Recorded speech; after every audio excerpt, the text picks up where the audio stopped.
विश्वनाथ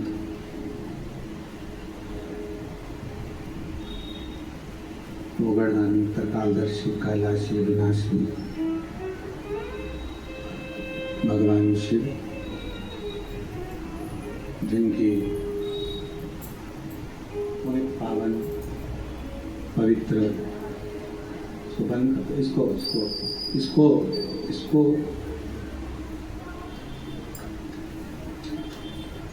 पवित्र पावन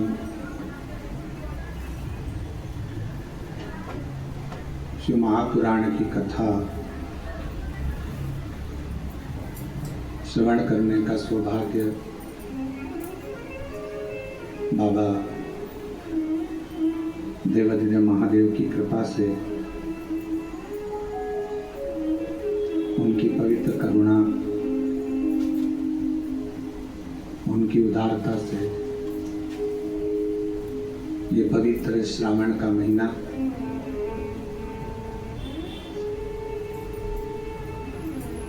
जिस पवित्र महीने में बाबा देवाधिदेव महादेव की कृपा से, करुणा से ऑनलाइन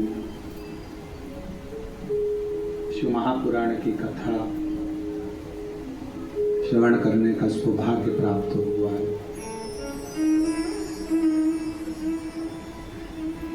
ये कथा ऑनलाइन कोरबा छत्तीसगढ़ की पवित्र धारा से आप और हम श्रवण करने के लिए बैठे हैं। कथा के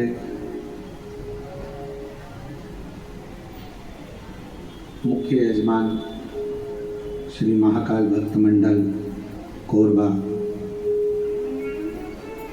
छत्तीसगढ़ दुर्गेश जी शर्मा, राजन तारक जी, शैलेश शुक्ला जी, अमृतलाल गुप्ता जी, शत्रुघ्न जी, सतीश पांडे जी, सुरेश गुप्ता जी, संजय गुप्ता जी, नितिन जायसवाल जी, राखी तारक जी, संतोषी गोस्वामी जी एवं मुख्य यजमान श्री भारत अग्रवाल जी, ओम प्रकाश साहू जी एवं इन सभी के लिए जोरदार तालियों का स्वागत करना, जिन्होंने इस पवित्र पावन शिव महापुराण की कथा को दिव्यता भव्यता के साथ ऑनलाइन श्रवण करने का सौभाग्य आप और हमको दिया है। जिंदगी के किसी भी पल में, क्षण में जब आप और हम भगवान देवाधिदेव महादेव का स्मरण करते हैं, भगवान शिव की अविरल भक्तिमय कथा का रसपान करते हैं, श्रवण करते हैं, सुनते हैं, तो हमारे जीवन में कोई बदलाव जरूर आता है।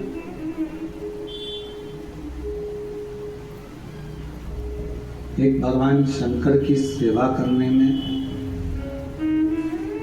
और एक दूसरे का भला करने में। धन की, तुम्हारी संपदा की, तुम्हारी सत्ता की या तुम्हारे वैभव की जरूरत नहीं है।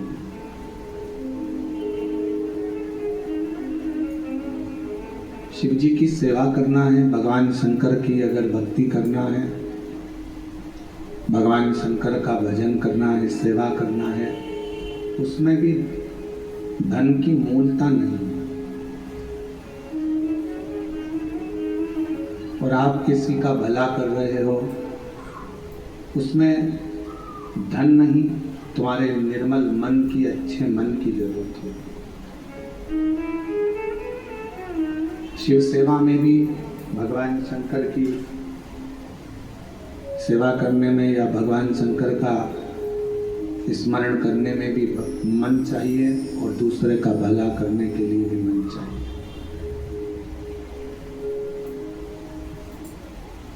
आज का व्यक्ति भगवान को भी धन से पाना चाहता है और दुनिया को भी धन से पाना चाहता है। पर शिव महापुराण की कथा कहती है, अगर किसी को धन से पाओगे तो वो जल्दी से जल्दी छूट जाए।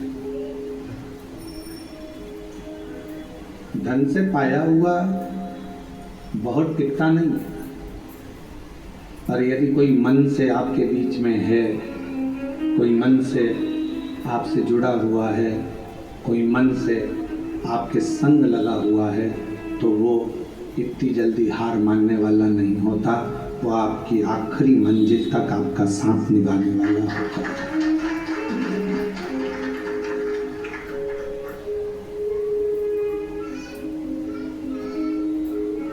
कोई तुमसे कहे कि इतना धन लगेगा और इतना पैसा लगेगा तब भगवान मिलेंगे, तो फिर उसको व्यर्थ ही मानो।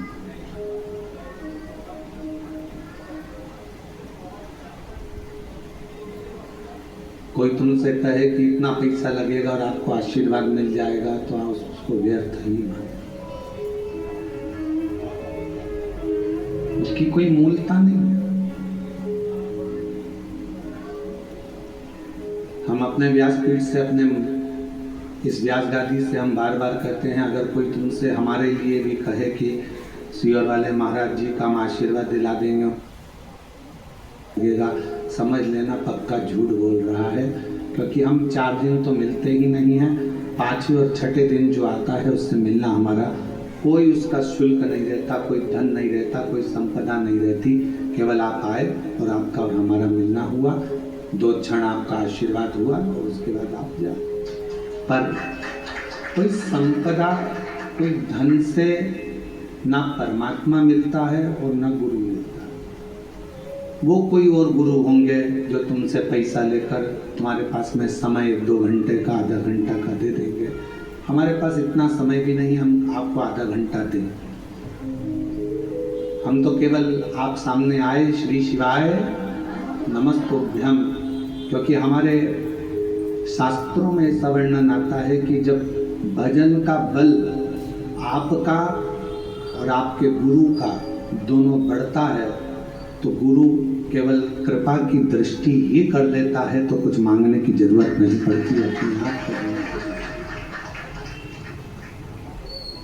किसी का भला करना है, उसके लिए धन है आपके पास में कि नहीं है उसकी महत्वता नहीं। किसी का भला करने का मन में अगर भाव आ गया कि मुझे इस बच्चे की स्कूल की फीस जमा करना है, तो भगवान खुद व्यवस्था आपके पास करेगा। आपने मन में बना लिया कि मुझे इस व्यक्ति का इलाज करवाना है, इसके पास दवाई नहीं है, गोली नहीं है, भगवान स्वयं उसकी व्यवस्था करेगा। आपने मन ही नहीं बनाया किसी का भला करने का या भगवान का भजन करने का या स्मरण करने का, और सोचा धन के बल पर मुझे भगवान मिल जाए या धन के बल पर मैं किसी का भला कर दूं, वो ठीक नहीं। सबसे मूल है आपका मन, आपका हृदय, आपका चित्त, आपकी वृत्ति।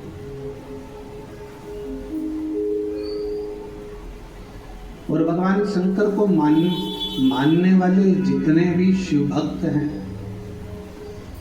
जो श्रावण के महीने में भगवान शंकर की आराधना कर रहे हैं, श्रावण के महीने में भगवान शंकर का भजन कर रहे हैं, श्रावण के महीने में शिव महापुराण की कथा को कोरबा छत्तीसगढ़ की पवित्र धरा से ऑनलाइन सुन रहे हैं, उनसे भी कहेंगे जितने भगवान शिव के मानने वाले हैं, वो अपने अंदर एक बात उठा लेना कि मेरे शंकर भगवान तुम्हारे धन से, संपदा से, तुम्हारी सत्ता से, तुम्हारे वैभव से, तुम्हारी दौलत से कभी भी मेरा शिव प्रसन्न नहीं होता। मेरा भगवान तो तुम्हें जो निशुल्क 1 लोटा जल मिला है, बेलपत्र वृक्ष पर निशुल्क मिली है, और जल की धार और बेलपत्र एक चढ़ाकर आप बाबा को अपना बना सकते हो, शिव को अपना कर सकते हो। अब उसमें कोई आपका शुल्क नहीं लगा। 1 लोटा पानी में आपका कोई शुल्क लगा है क्या? अपने घर का लोटा, अपने घर का पानी, यहाँ तक शिव महापुराण ने कहा कि मंदिर का पानी भी नहीं उठाना, मंदिर का लोटा भी नहीं उठाना, अपने घर से लेकर जाओ अपना दर्द सुनाने के लिए, अपने मन की बात भगवान को कहने के लिए, अपने साथ अपना जल लेकर।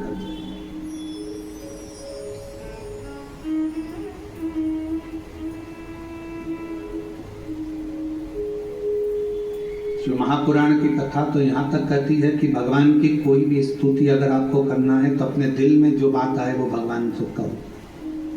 किसी की पढ़ी पढ़ाई, किसी की सुनी सुनाई स्तुति भी हमको नहीं करना,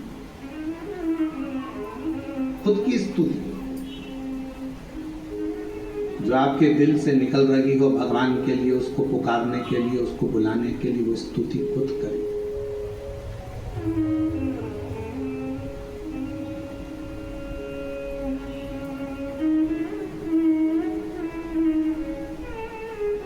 हम ये भी नहीं कहेंगे कि आप हम जैसा विधान बताएं वैसा करो, या हम जैसा आपका दिल करे आप वैसा करिए, शिव को रिझाने के लिए। तड़प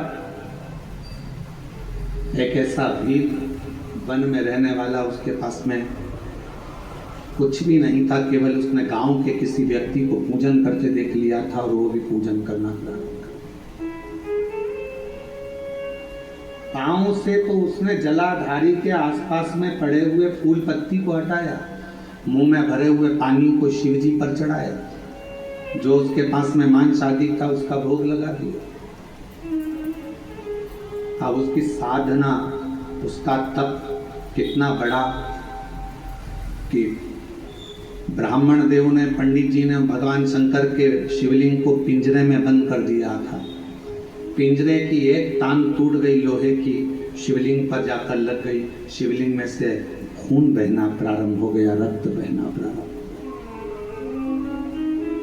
कड़ा पाया, उसने देखा मेरे शंकर भगवान का नेत्र लग गया, नेत्र में ये लोहे की कान लग गई, आंख फूट गई।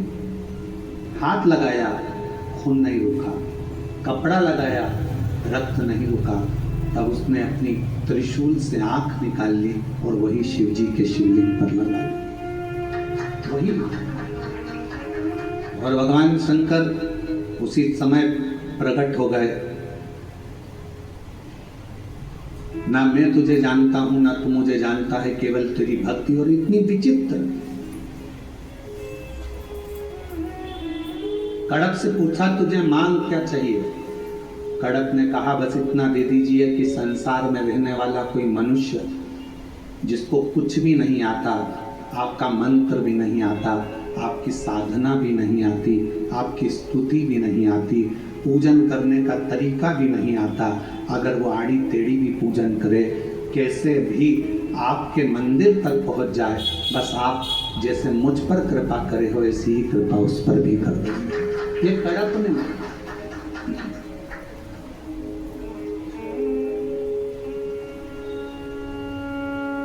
मेरे शंकर भगवान तुम्हारी स्तुतियों से, मेरे शंकर भगवान तुम्हारे बहुत सारा की 100 लोटे जल चढ़ाओगे तो शंकर जी प्रसन्न होंगे, 1.25 लाख बेलपत्र चढ़ाओगे तो शिव जी प्रसन्न होंगे।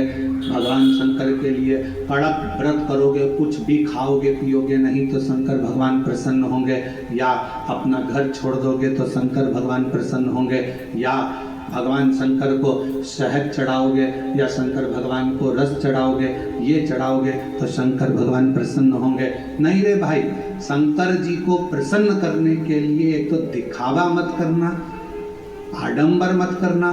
भगवान शंकर को प्रसन्न करने के लिए कहीं से कर्जा मत करना। भगवान शंकर को प्रसन्न करने के लिए केवल तेरा दिल, तेरा मन हृदय से बैठ जाना और मुख से ओम नमः शिवाय, ओम नमः शिवाय, श्री शिवाय नमस्तुभ्यं का उच्चारण करना। जो तेरे पास में है वो शिव को समर्पित करना, जो तुझे बोलना आता है। जो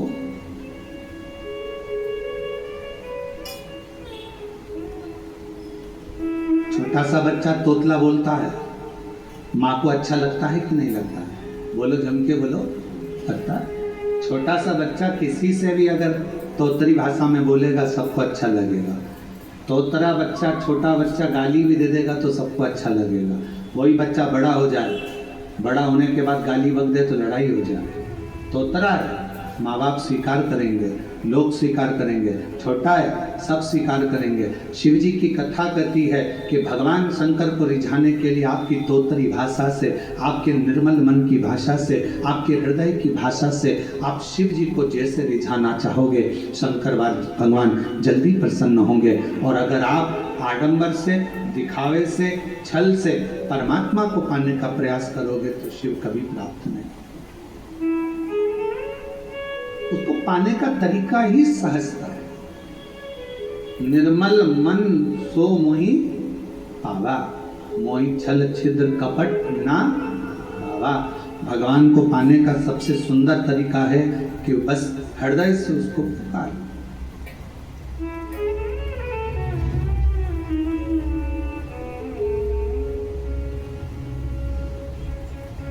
बारिश पड़े तो छाता लिया जाता है और दुख पड़े तो शिव का नाम लिया जाता है। केवल जब दुख आए, तकलीफ आए, कष्ट आए, परेशानी आए, थोड़ा सा भी जीवन में अगर लग रहा है कि हमारी कष्ट की जिंदगी चल रही है, हमारे परेशानी का जीवन चल रहा है, उस समय पर शिव नाम लेना प्रारंभ कर दो। श्री शिवाय नमस्तुभ्यं कहना प्रारंभ कर दो। धीरे धीरे उसका नाम उच्चारण करना प्रारंभ कर दो। घर के दरवाजे पर श्री शिवाय नमस्तुभ्यं लिख दो। गाड़ी पर, बंगले पर, दुकान पर, जायदाद पर उसका नाम लिख दो कि अब हमारे बस का नहीं है, लोग हमको तकलीफ दे रहे हैं, कष्ट दे रहे हैं, अब दुनिया हमारे से नफरत कर रही है, पर मेरे बाबा तू मुझे निभा लेना। पूरी जमीन जायदाद मकान गाड़ी खुद सब कर श्री शिवाय नमस्तुभ्यम लिख दो, उसके सुप्रत कर दो। एक बहन ने एक पत्र लिखा था कल कि रुद्राक्ष क्यों पहना जाता, तुलसी की माला क्यों पहनी जाती, रुद्राक्ष पहनने का कारण क्या है, तुलसी की माला पहनने का कारण क्या है, क्यों रुद्राक्ष पहना जाए, क्यों तुलसी की माला पहनी जाए, उसका कारण क्या है। हम आपसे पूछते हैं, सब बोलना, एक कटोरी में शक्कर ले लो, ठीक है, उसमें तुलसी का थोड़ा सा दल डाल दो, क्या बन गया, जम के बोलो, प्रसाद। भोजन है, भोजन की थाली में जब तक तुलसी का दल नहीं डाला तब तक वो प्रसाद नहीं हुआ। तुलसी का एक पत्ता थोड़ा सा दल भोजन की थाली में डल गया, क्या बन गया, इतना बड़ा भगोना भरकर मुक्ति बनी है, सेव बना है, प्रसाद बना है, उसमें थोड़ा सा तुलसी का दल डाल दो, क्या बन गया, प्रसाद। अब शिव का प्रसाद कैसे बनता है, तो कहा भगवान के प्रसाद में जो सामग्री हो उसमें बेलपत्री डाल दीजिए, रुद्राक्ष का भाग उसके अंतर्गत, अर्थात भगवान शंकर स्वयं माँ महागौरी से कहते हैं, हे महागौरी, हे गौरी, हे महागौरी। जैसे तुलसी भोजन में डालने पर प्रसाद बन जाती है, उसी तरह संसार का मनुष्य जब किसी रुद्राक्ष को अपने गले में धारण करता है तो वो मेरे लिए प्रसाद बन जाता है, मेरा अपना बन जाता है, उसको मैं स्वीकार कर लेता हूं, वो मेरा अपना है। अब प्रसाद को आप लोग नाली में फेंकते हो क्या, प्रसाद को आप गटर में फेंकते हो क्या, प्रसाद को आप कहीं गलत जगह डालते हो क्या, नहीं, क्योंकि वो प्रसाद बन गया। गले में अगर रुद्राक्ष की माला आ गई, एक रुद्राक्ष तुम्हारे गले में लाल धागे में पड़ा हुआ है, तुलसी की माला तुम्हारे गले में पड़ी हुई है, आप भगवान का प्रसाद हो। अगर चलते फिरते मौत का किसका ठिकाना, मृत्यु का किसको भरोसा, कब प्राण छूट जाए। अगर हमारे गले में रुद्राक्ष पड़ा है, तुलसी की माला पड़ी है और हमारे प्राण छूट भी गए तो हम वो प्रसाद हैं कि हमें नरक में नहीं पटका जाएगा, गलत जगह पर नहीं पटका जाएगा, हमको श्रेष्ठ जगह पर रखा जाएगा। प्रसाद को नाली में नहीं डालते, प्रसाद को गटर में नहीं डालते, रुद्राक्ष पहनने वाला, तुलसी की माला धारण करने वाले को गलत जगह पर नहीं देते।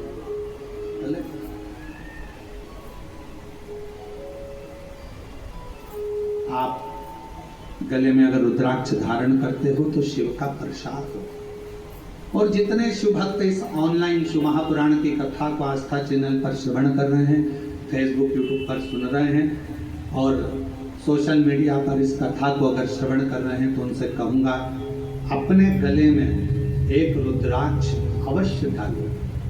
तुलसी की माला भी अगर है तो भी एक रुद्राक्ष जरूर डालो। क्यों? अगर गूगल पर सर्च करोगे, फेसबुक यूट्यूब पर सर्च करोगे, इंस्टा पर सर्च करोगे तो उसमें आपको मालूम पड़ेगा एक रुद्राक्ष यदि हमारे गले में होता है तो हमारी बीपी, शुगर, थायराइड इन सब को लेवल में रखता है और वो ना शुगर बढ़ने देता है, ना शुगर घटने देता है, ना बीपी बढ़ने देता है, ना बीपी घटने देता है। एक रुद्राक्ष अपने गले में होना चाहिए।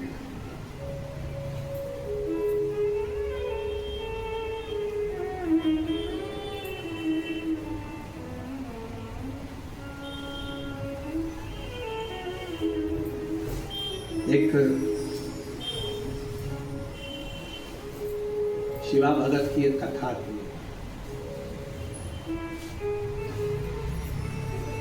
मालती का एक पुत्र था शिवा, उसको लोग शिव कहते हैं। क्यों? क्योंकि मालती के घर में कमाने वाला कोई नहीं था, ससुर के प्राण छूट गए थे, पति शरीर से विकलांग था और मालती मेहनत करती, परिश्रम करती घर में एक बेटे का जन्म हुआ जिसका नाम शिव के ऊपर शिवा है।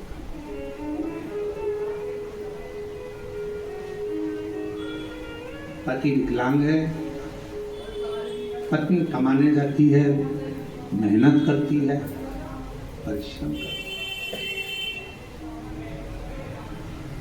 है।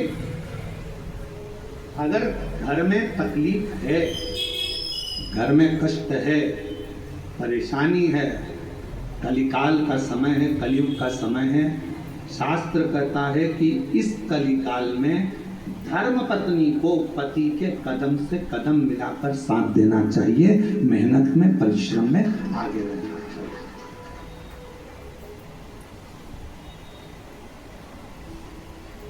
वो समय गया जिस समय पर नारी केवल चौके का काम करती थी और लोग गाली देते थे, अपशब्द करते थे, ताना देते थे और घर में रह लेते थे। आज का समय एक बेटी अपनी सेना को लेकर जाती है और पूरे पाकिस्तान को हिला कर जाती है। आज का वो युग है। आज का वो युग है कि एक बेटी पूरे पाकिस्तान को हिला कर जाती है। आज का वो युग है एक बेटी अंतरिक्ष में जाती है और अंतरिक्ष का छोर पाकर वापिस आ जाती है। आज का वो युग है एक बेटी साइंटिस्ट बनकर पूरे साइंटिस्टों को ज्ञान प्रदान करती है। आज का वो युग है। आज की बेटी collector, SP, IG, DIG, commissioner और बड़े बड़े अधिकारी और मंत्री के पद पर बैठती है। आज का वो युग है। वो गया समय, एक कलिकाल का समय, कलयुग का समय। और ये किसने दिया? कोई तुमसे पूछे कि एक स्त्री को आगे करने का अधिकार किसने दिया, तो तुम कह देना भगवान शंकर ने दिया। कहां? तारकासुर जैसा असुर सामने था, विदल उत्पल नाम के असुर सामने थे, महिषासुर सामने था। और उस महिषासुर को मारने के लिए संपूर्ण जगत के देवता, 33 कोटि देवता सामने खड़े हुए थे, पर महिषासुर नहीं मरा। आखिरी में विदल उत्पल को मारने के लिए भी मां जगत जननी जगदम्बा को आगे करा गया और महिषासुर को मारने के लिए भी जगदम्बा को आगे करा गया। शंकर भगवान ने कितना सुंदर शब्द किया। पार्वती जी कहती है मैं आगे बढ़ूं, शंकर जी कहते हैं एक स्त्री पुरुष से ज्यादा बल रखती है, क्यों चिंता करती हो? एक लाइन आती है, तेरे भक्त जनों पर माता भीड़ पड़ी है, दानव दल पर टूट पड़ो मां करके सवारी, सो सिंहों से बलशाली अष्ट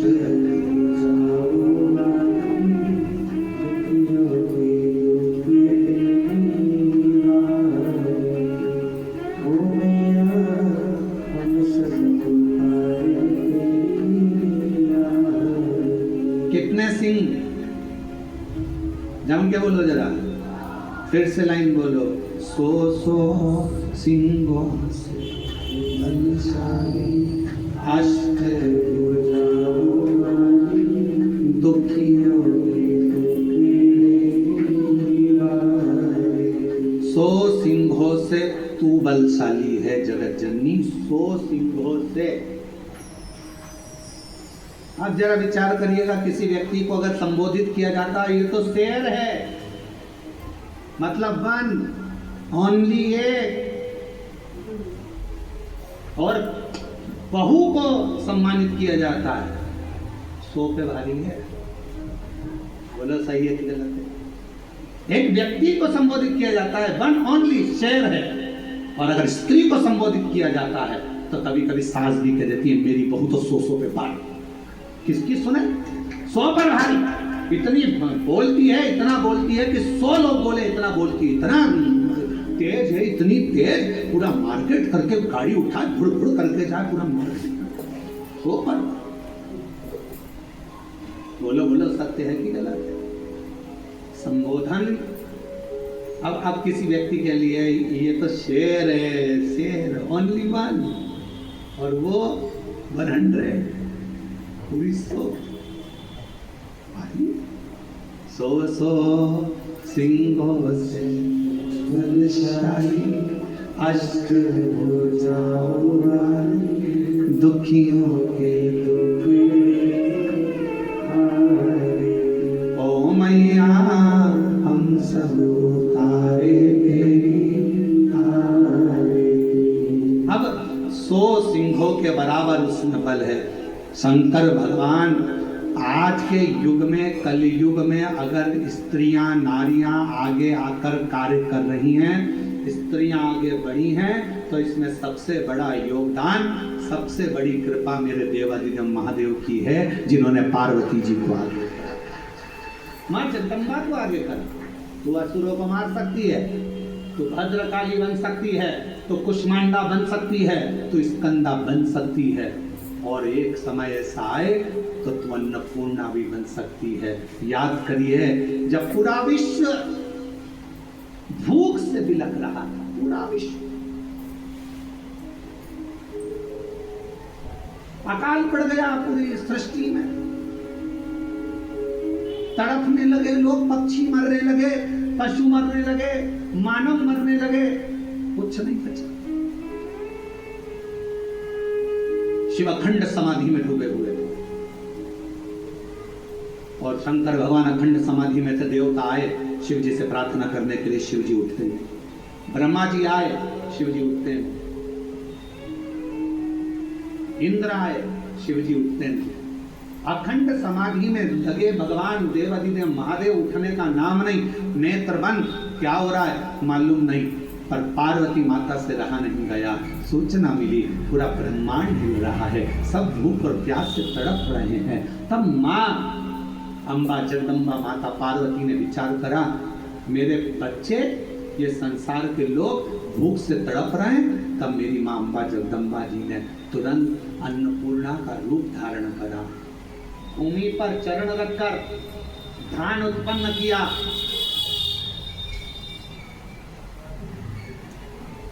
धान उत्पन्न किया और चरण रखकर धान लेकर मेरी माँ थोड़ा सा अन्न का भाग लेकर, जो मेरी अन्नपूर्णा माता ने जीवों का भरण पोषण करना प्रारंभ करा, तो माता जी को अन्नपूर्ण सदा पूर्ण शंकर प्राण वल्लभ है। भगवान शंकर की प्रिया माँ जगत जननी पार्वती जी जगत का भरण पोषण करने वाली हो गई। भगवान शिव के नेत्र खुले, शंकर भगवान के नेत्र खुलते से उनको भी, जब बहुत हजारों वर्ष की तप साधना कर ली, तो उठते से ही कुछ भूख से भाव में आई, भोजन का भाग मांगने के लिए स्वयं अन्नपूर्णा के दरवाजे पर चले स्वयं।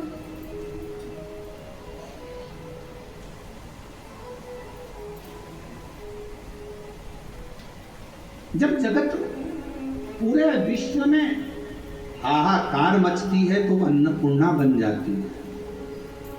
अगर नारी को अगर शक्ति दी है, तो किसने दी? शिव ने। शंकर भगवान कि सारे चरित्रों को उठाकर देखिएगा, केवल देवादिदेव महादेव अपना अर्ध नारीश्वर स्वरूप का दर्शन कराते हैं। आधा शिव, आधा पार्वती। पार्वती तो मेरी शक्ति है, शक्ति ही शिव है, और शिव ही दोनों। अब उसको समझने वाला समझे, ना समझने वाला ना।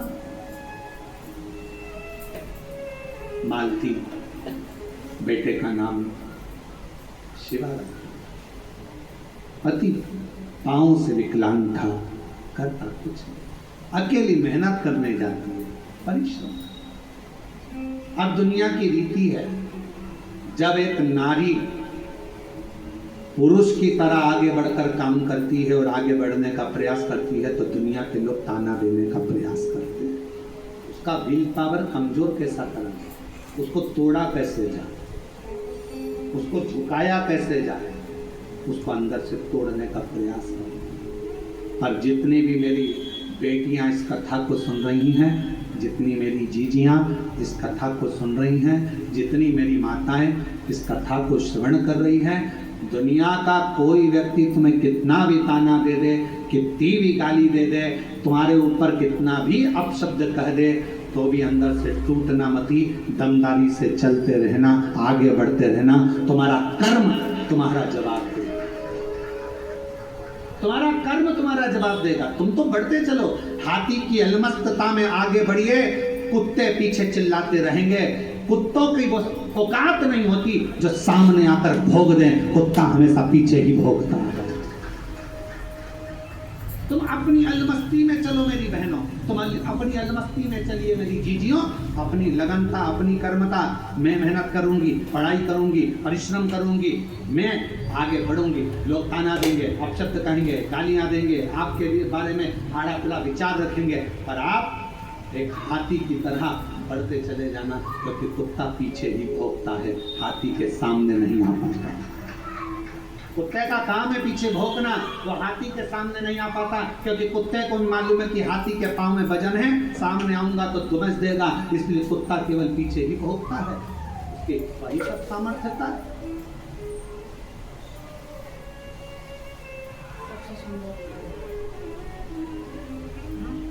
एक बहन, एक बेटी, एक माँ, एक स्त्री जब अपने कर्तव्य पथ पर चले, उसको सोचना नहीं चाहिए कौन क्या करे। आग लगे बस्ती में, बस्ती में क्या किसको रोइए, कौन कहे क्या बोलेगा। हम तो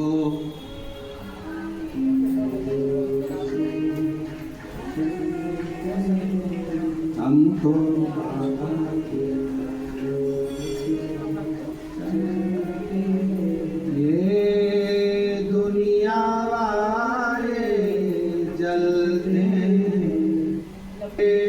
दुनिया वाले जलते, डमरू वाले चल, काशी वाले अपनी मस्ती में मेरी बहनों, मेरी जीजियों, मेरी बेटियों, अपनी मस्ती में अपने कर्तव्य पथ पर आगे बढ़ो। गली गली में कुत्ता मिलेगा, क्या हाथी सबसे भिड़ता है? बोलो बोलो, जम के बोलो। गली गली में कुत्ता मिलेगा, क्या हाथी सबसे भिड़ता है? नहीं। हाथी को मालूम है ये भोगता रहेगा, अपन बढ़ते रहेंगे, फिर अगले गांव जाएंगे, फिर अगली जगह जाएंगे, फिर चिल्लाएंगे। इनका फर्ज है चिल्लाना, क्योंकि पैदा ही इसलिए हुए हैं कि इनको चिल्लाना ही है। अपना कर्म, अपना कर्तव्य, अपने को आगे बढ़कर जाना, अपना कर्तव्य आगे बढ़ते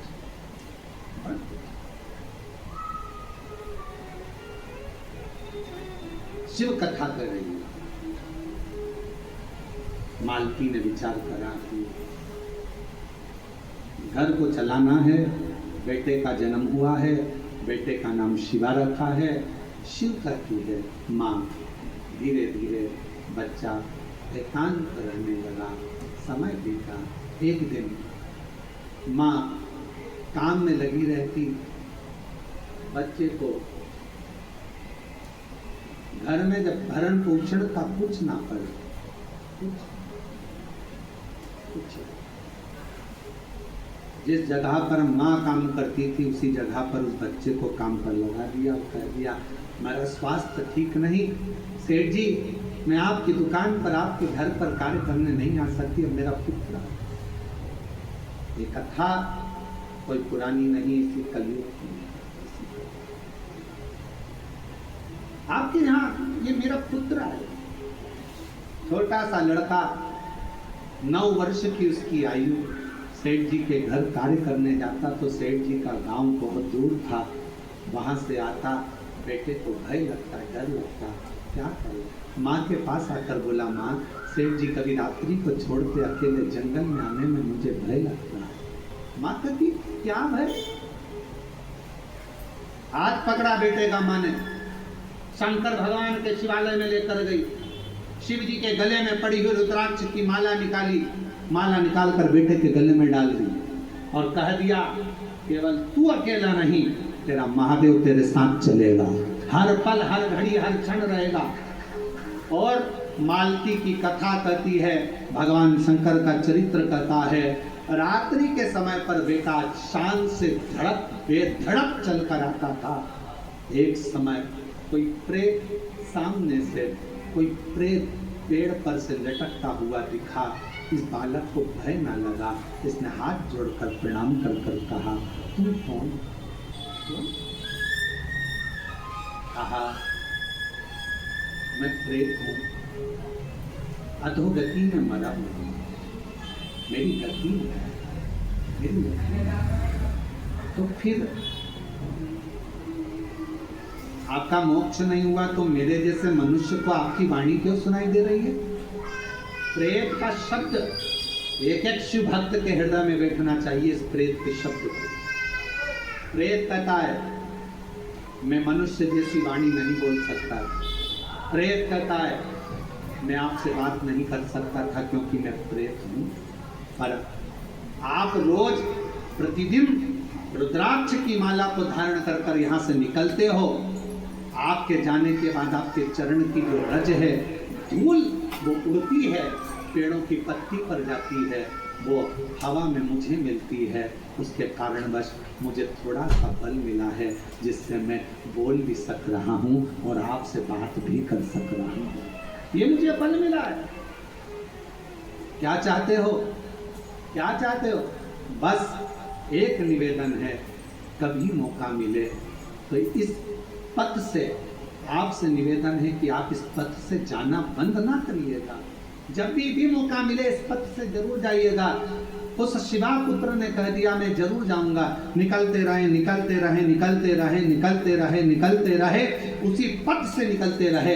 एक दिन वो प्रेत योनि से छूट गया, देव योनि में आ गया। कानों में कुंडल धले थे, सिर पर मुकुट पहना था, गले में हार पहना था, सुंदर पीतांबर पहना हुआ था और सुंदर हाथ में एक शस्त्र लिया हुआ था। हाथ जोड़कर खड़ा हो गया, आज मैं प्रेत योनि से मुक्त होकर देव योनि में आ गया। ये आपकी कृपा है। उस शिवा पुत्र ने कहा मेरी कृपा कैसे? मैंने तो कुछ करा ही नहीं, बस आपके गले में पड़े हुए रुद्राक्ष को पहनकर आप जाते थे और आपके रज से मैं कृतार्थ होता चले गया, मेरा उद्धार होता चले गया। उस प्रेत ने जो कहा, कितनी सुंदर बात कही। अगर रुद्राक्ष पहनकर कोई संसार का मनुष्य किसी मार्ग से निकल कर जाता है तो ना जाने कितने कितने प्रेतों का और जीवों का कल्याण करते करते जाता है। सांसारिक मनुष्य की तो बात ही दूसरी है। और शंभो शर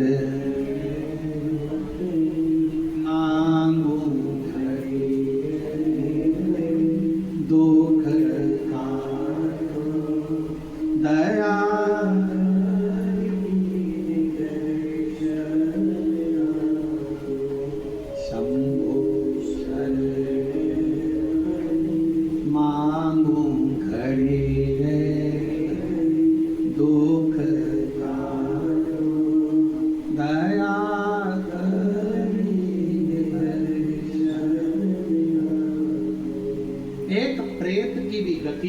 रुद्राक्ष धारण करने वाले जीव से हो जाती है।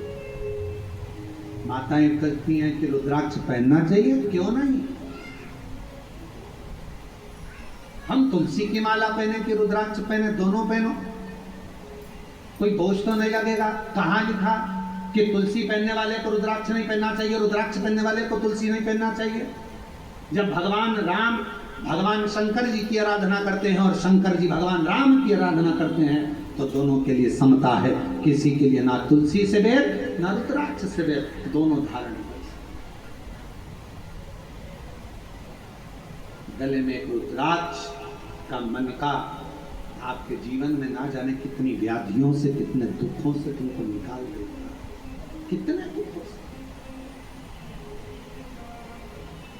एक पत्र है,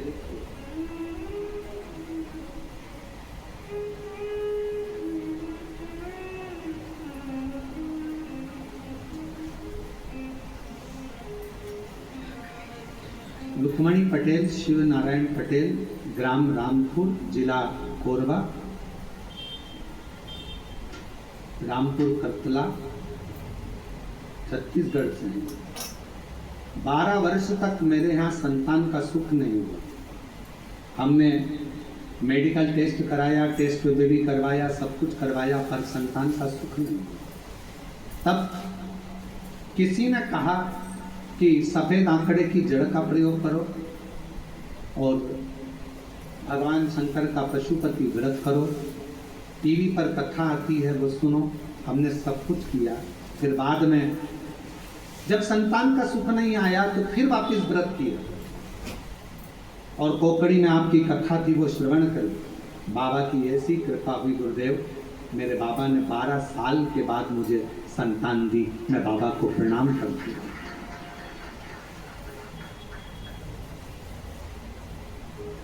एक पत्र और बड़ा सुंदर है।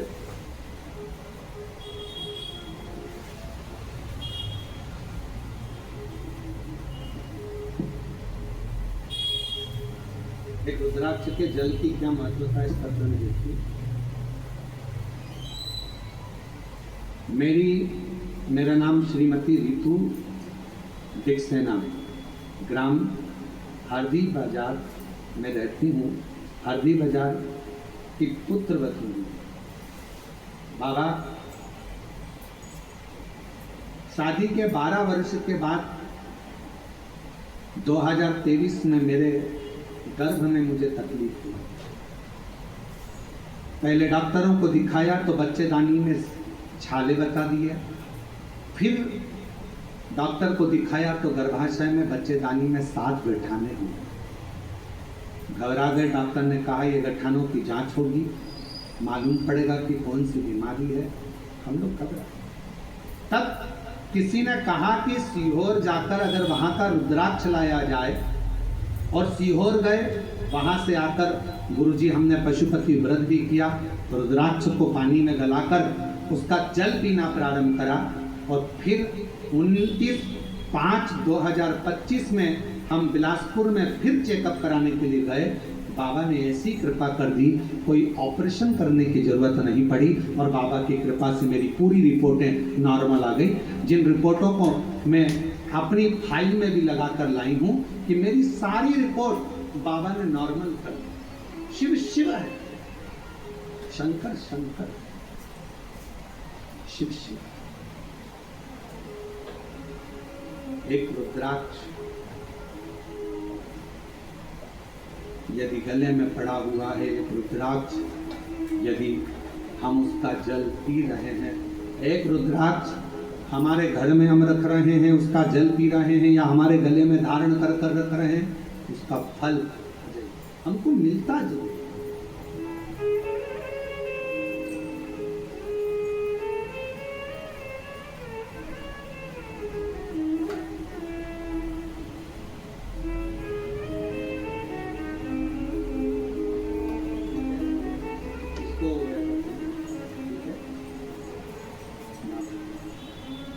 आप ही को तकलीफ हो गई थी, बच्चादानी में 7 गठाने हो गई थी और छाले पूरे बच्चादानी में हो गए थे। डॉक्टर की कृपा, भगवान शिव की करुणा और साथ में शिव की उदारता से रुद्राक्ष के जल से आज पूरी बच्चेदानी की गठाने भी गल गई, छाले भी समाप्त हो गए और शिव की कृपा। और तेरी कृपा का क्या है भरोसा, कब किस पर हो जाए जरा जरा।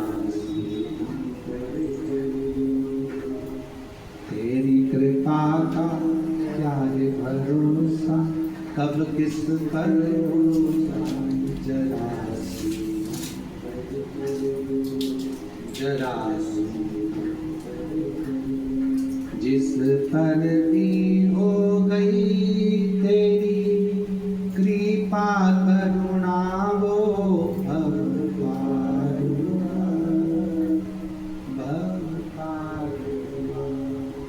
आप ही हो चाहे जितना उसका भी बाबा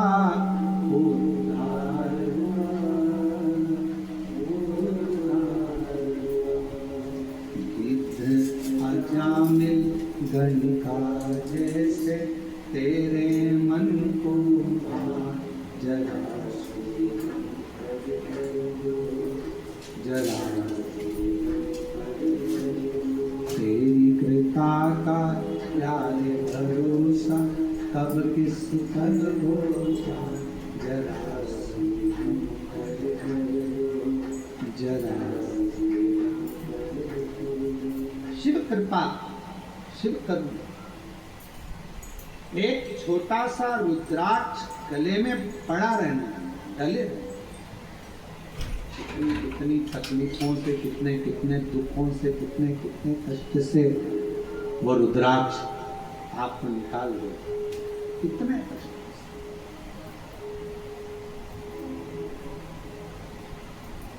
शिव महापुराण की कथा करें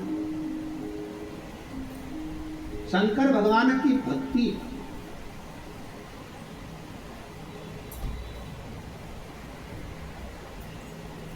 किसी का भला करने में और भगवान शंकर का भजन करने में धन मूल नहीं मन मूल। मन आप कितना भजन करते हो धन से भगवान कभी प्रसन्न नहीं हो सकता।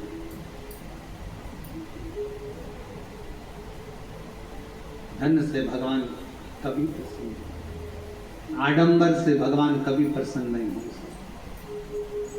क्या था माता पार्वती जी के पास में?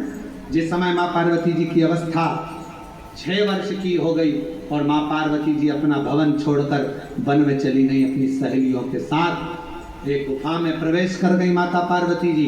छोटी सी गुफा में रहकर माता पार्वती जी ने तप साधना प्रारंभ कर दी। क्या था पार्वती जी के पास में? ना मां पार्वती जी हिमालय राज की नगरी से ना पात्र लेकर गई थी, ना पूजन का कोई सामान लेकर गई।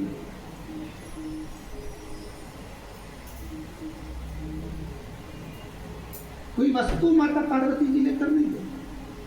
अपने पिता के घर से गई तो खाली हाथ गई। अपनी सहेलियों के साथ सखियों के साथ गुफा में बैठकर भगवान का तप करने बैठ गई। जब पार्वती जी ने देखा कि मैंने हजारों समय निकाल दिया, वर्ष निकाल दिया, शिव जी प्रसन्न नहीं होते, शंकर भगवान सामने आते ही नहीं। और आपको पहले भी कथा में कहा तप से भगवान को प्रसन्न करना कोई साधु, कोई सन्यासी, कोई तपस्वी, कोई साधक, कोई उपासक तप से भगवान को प्रसन्न कर सकता है। योग से, साधना से भगवान को कोई तपस्वी साधक प्रसन्न कर सकता है। आप और हम तो कलयुग में रहने वाले हैं। आप तब करते हो क्या?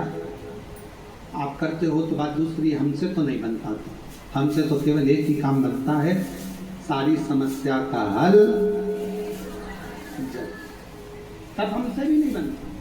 कोई हमसे कहे तुम साधना में बैठते हो, नहीं साहब, हम तो एक ही काम करते हैं। जय सुबह से लेकर शाम तक जितना समय मिलता है, श्री शिवा नमस्तु, श्री शिवाय नमस्तु। फिर कोई पूछे आपने क्या खाना छोड़ दिया, आप क्या फलाहार करते हो, तो हम जहाँ रुके हुए हैं वहाँ आकर हमारी जीजियों से पूछना, जो प्रसाद बनाती हैं उनसे पूछना क्या व्रत रखते हैं? नहीं, भोजन करते, 2 रोटी सुबह, शाम को 1.5 रोटी, इससे ज़्यादा नहीं। भजन का बल, स्मरण, अपनी भक्ति। और छत्तीसगढ़ आते हैं तो चावल जरूर खाते हैं, वो जरूर खाते हैं। बाकी की जगह पर अगर कथा करने जाते हैं तो अपना सुबह का 2 रोटी है, शाम की 1.5 रोटी है, चावल प्रसाद भी नहीं लेते। कोई बाजार का तुम्हारा मीठा मीठा कुछ आप पूछिएगा जो प्रसाद बनाते हैं, कोई मीठा मीठा बाजार का नहीं, कोई चीज़ें नहीं, केवल साधारण भोजन, बाबा का भजन और इससे ज़्यादा क्या करना? भक्ति करो, भजन करो, स्मरण करो, कीर्तन करो, मंत्र जाप करो, श्री शिवाय नमस्तुभ्यम जपते जपो। जितना भजन कर सकते हो उतना करो, जितना मंत्र जाप कर सकते हो।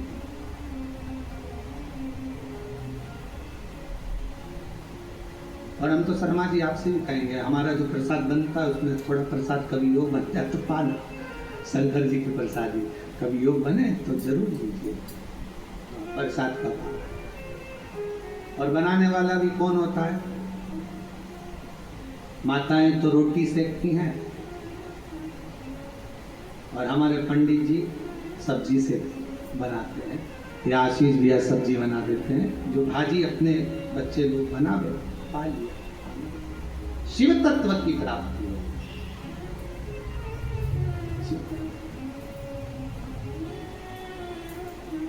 ना हमसे तब बनता, और हमें भरोसा है आपसे भी नहीं बनेगा। आपसे कोई कहते पेड़ के नीचे बैठी रहे, सिर पे पल्लू लेके बैठी 4 घंटे, बनेगा? घर छोड़ सकते हो? नहीं। नदी पर जाकर बैठ सकते हो? थोड़ा सा नदी में पानी बड़ा बारिश में तो पीछे खसक जाओगे, तुरंत नहीं बन सकता। ना हमसे तब बन रहा है, ना साधना बन रही है, ना हमसे कोई ऐसा व्रत बन रहा है। पहले के व्रत आज के व्रत में अंतर है। आज के व्रत में तो पेट भरकर फजाल कर लो, फिर भूख लग जाती है, फिर स्वयं फल खा लिया, केला खा लिया, पपीता खा लिया, रात्रि के फिर फलहार की तैयारी, फिर वो खाने के बाद फिर दूध पीने की तैयारी, फिर आधी रात को फिर पति को नींद नहीं आ रही, पति बोले तेरा व्रत है, हाँ आज एकादशी है। पति ने मन में सोचा 11 बार खा लेती एकादशी पूरी हो जाती। व्रत ना हम तब कर पा रहे, ना साधना कर पा रहे, ना व्रत कर पा रहे कली काल में। इसलिए तुलसीदास बाबा ने लिख दिया कलयुग केवल नाम धारा। इसलिए तुलसी बाबा ने लिखा कलयुग में कुछ नहीं बने तो एक काम करो, राम राम राम राम जपते रहो, शिव नाम जपते रहो, कृष्ण नाम जपते रहो। तुम्हारे दिल में जो बैठ जाए, जिसका तुम भजन कर सकते हो उसको भजो। भगवान का भजन करने में मन लगा लो। तुम जितना जपोगे आडंबर से दूर रहोगे, तुम जितना जपोगे सबसे दूर रहोगे। इसलिए कलिकाल में एक नियम बना लिया, सारी समस्या का हल जल। फुर्सत मिले 2 मिनट जाओ, शंकर जी को जल चढ़ाओ। अपने शिव के लिए अगर तुम 2 मिनट का समय मंदिर जाने का निकाल लोगे तो भगवान शंकर भी अपने समय में से तेरा दुख हरने के लिए तेरे दरवाजे पर आकर खड़ा हो जाए। समय निकालो। आजकल का जमाना यही है, तुम किसी के यहाँ जाओगे तो कोई तुम्हारे यहाँ बोलो तो आएगा। बहन के घर शादी में जाओगे तो बहन तुम्हारे घर शादी में, तुमने अपनी बहू को भेज दिया तो वो भी बहू को भेज देगी। और तुम्हारे जाने में और बहू के जाने में अंतर है।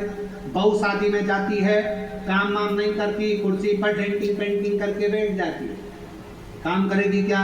नहीं। मौसी सास की आई, हेलारा पड़ा है तो पड़े रहने दो, सामान पड़ा है तो पड़े रहने दो। पर बहन के घर शादी में बहन जाती है, जितना सामान आता है, कपड़े आए, मायरे का सामान आया, सारा सामान संभालती है। मिठाई के डब्बे इधर रखेगी, बर्तन उधर रखेगी, सामान उधर रखेगी, बहन संभालेगी, बहू नहीं। अब तुम्हारे यहाँ शादी में तुमने बहू को भेजा तो उसने भी बहू को भेज दिया। तुम आती तो वो भी, तुमने संभाला तो वो भी संभालती। हमारी जीजी ने हमारे यहाँ काम संभाला था भैया, उसके घर काम आया है, हम भी जाके संभाल लेंगे क्योंकि हमारी बहन ने हमारे यहाँ संभाला था।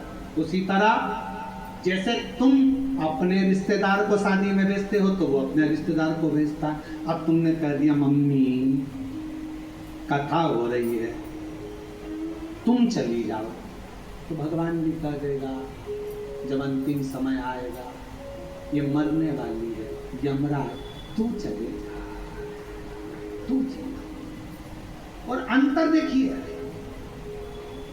बहन आती तो काम करती, भगवान आता तुझे लेने के लिए भोलेनाथ तो नंदी पर बिठा कर ले जाता, डमरू बजाता बजाता। देवराज ब्राह्मण को लेकर गया था नंदी पर, नरसिंह जी को बैठा कर लेकर गया।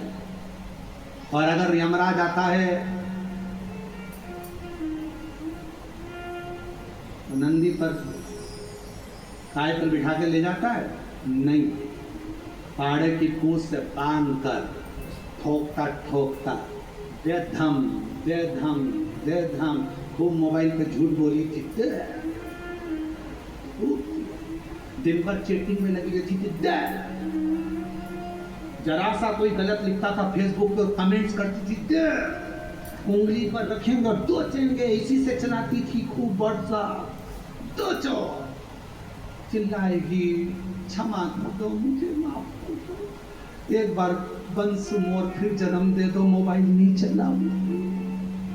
और चलाऊंगी तो शिव पुराण देखूंगी, फिर कुछ नहीं देखूंगी। भगवान बोले शिव पुराण की आड़ में चैटिंग करती रहती, फिर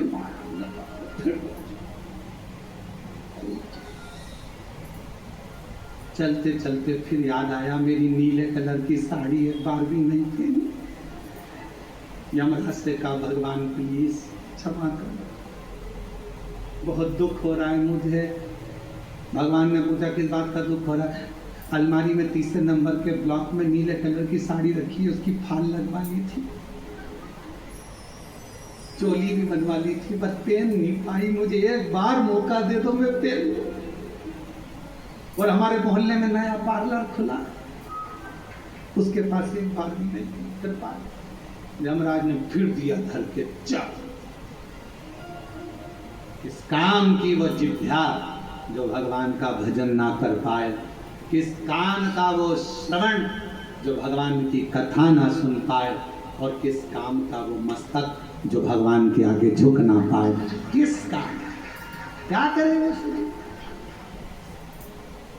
कृपा पीड़ा मुख से राम नहीं निकले, राम नहीं निकले रे श्याम नहीं निकले। वो कहीं जाने हरी भजना में, जीवन गवाए दियो सजना में। भजना में मन नहीं लगा, सजना में मन लग गया। हम तो कई बार कथाओं में कह देते हैं, लोगों को बहुत बुरा लगता है कि आप जितना समय दर्पण को देती हो ना, जितना समय दर्पण को देती हो ना, जितनी देर कांच के सामने रहती हो, पेंसिल से लाइन खींचना, डब्बा भरना, फिर सुरमा लगाना, फिर डेंटिंग पेंटिंग, जितना समय दर्पण में देती हो उसका आधा समय भी अगर मेरे शंकर को दे दिया तो सुंदरता मेरा शिव देगा। आधा समय निकालकर भगवान शिव को दीजिए। और पुरुषों से निवेदन है, जितना समय फालतू की चर्चा में, व्यर्थ की बातों में, व्यर्थ के कमेंट्सों में और व्यर्थ की बातों में लगाते हो ना, उतने में से आधा समय निकालकर मेरे शंकर के मंदिर में अपनी पत्नी को साथ लेकर एक लोटा जल चढ़ाने जा, तेरी पूरी जिंदगी सवार हो जाए। थोड़ा सा समय निकालो। अभी कावड़ चल रही है, पूरे भारत में कावड़िया कावड़ लेकर जा रहे हैं। जितने कावड़िया भारत की भूमि पर कावड़ लेकर जा रहे हैं, उनके चरणों को मैं नमन करता हूँ। कोरबा की इस भूमि से मैं दंडवत प्रणाम करता हूँ कि कावड़िया सनातन धर्म को जागृत कर रहे हैं। एक कावड़िया 50 व्यक्ति को जागृत करता है, सनातन धर्म को मजबूत करता है। मैं उनको प्रणाम करता हूं। जो नवयुग बेटा बेटी, नवयुवक बेटा बेटी, माताएं, बुजुर्ग सब अपने अपने भाव से भगवान की कावड़ लेकर जा रहे हैं। और जो कावड़ियाओं की सेवा में लगे हैं, कावड़ियाओं की सेवा में जितनी बड़ी बड़ी संस्थाएं सेवा में लगी हुई है, आप कभी बाबा धाम जाकर देखो।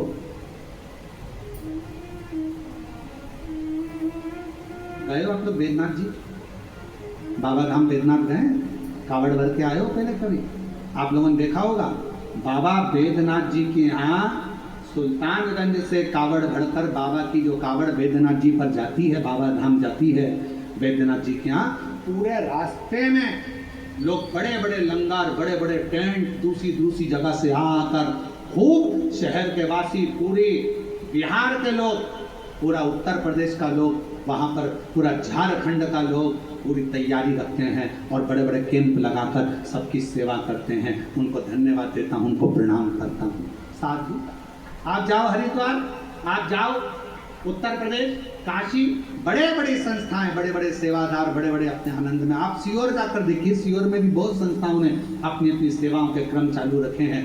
करा रहे लोगों का मुख झूठा, किसी को पानी पिलाना, किसी को चाय पिलाना, किसी को नाश्ता कराना, अपने आनंद के साथ कर रहे हैं, भगवान की भक्ति के साथ।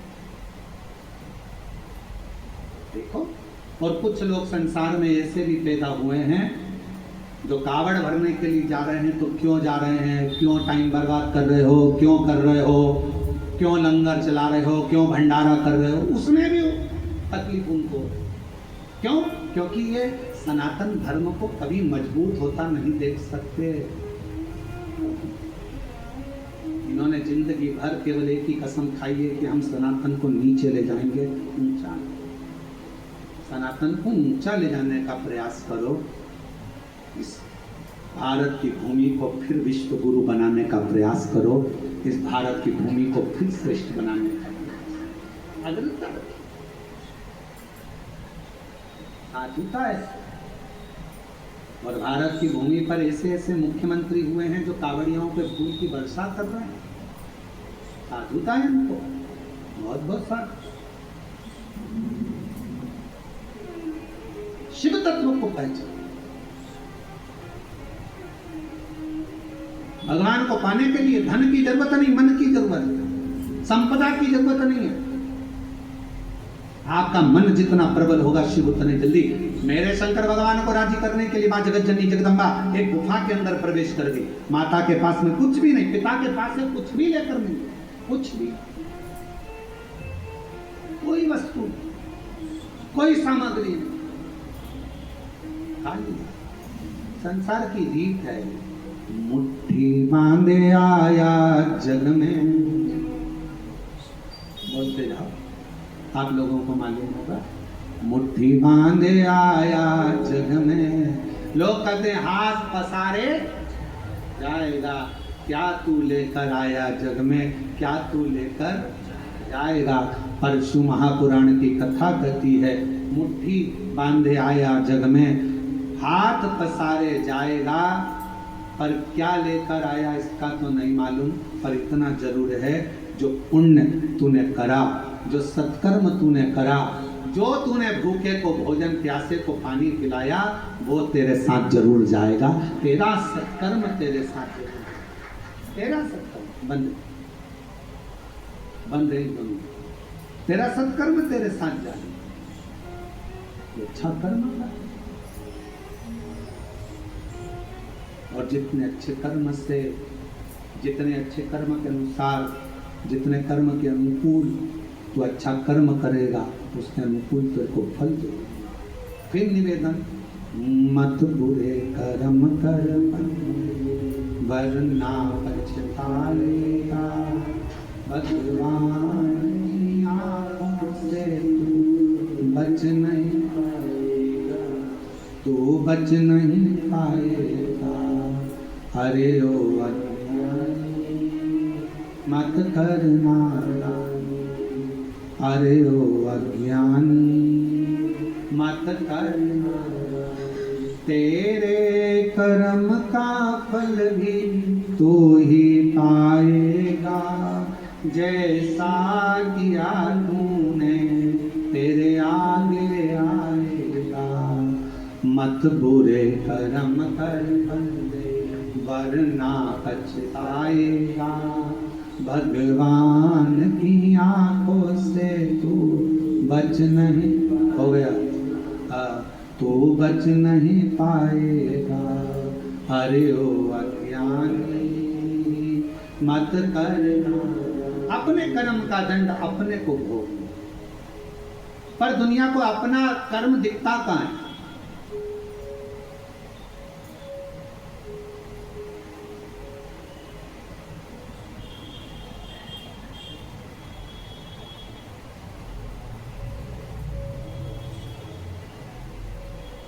एक स्मरण में नहीं आ रहा है शिवलिंग का,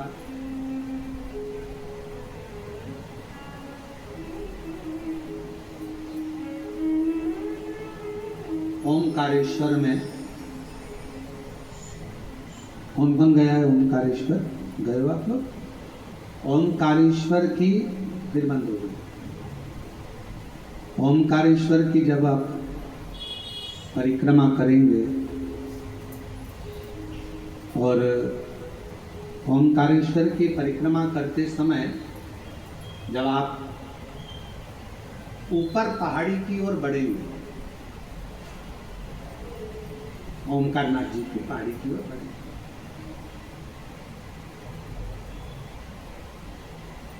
एक गौरी केदार मंदिर आता है, गौरी शंकर मंदिर। गौरी केदार या गौरी शंकर मंदिर का स्मरण होगा तो कभी बहुत प्राचीन मंदिर है, बहुत प्राचीन, बहुत।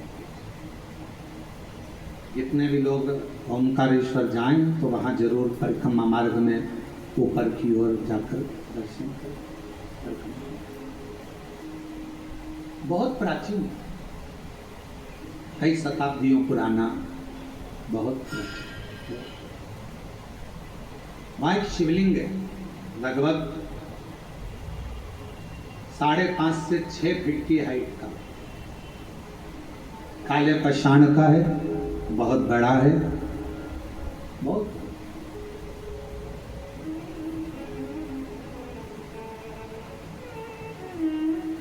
जब मुगलों का राज्य हुआ, उस मंदिर में शंकर भगवान के शिवलिंग में एक बड़ा सा दर्पण लगा हुआ था, एक हीरा लगा हुआ था, एक बड़ा सुंदर दर्पण, बड़ा सुंदर हीरा लगा हुआ, हीरे से परिपूर्ण था शिव। उस दर्पण का काम क्या था?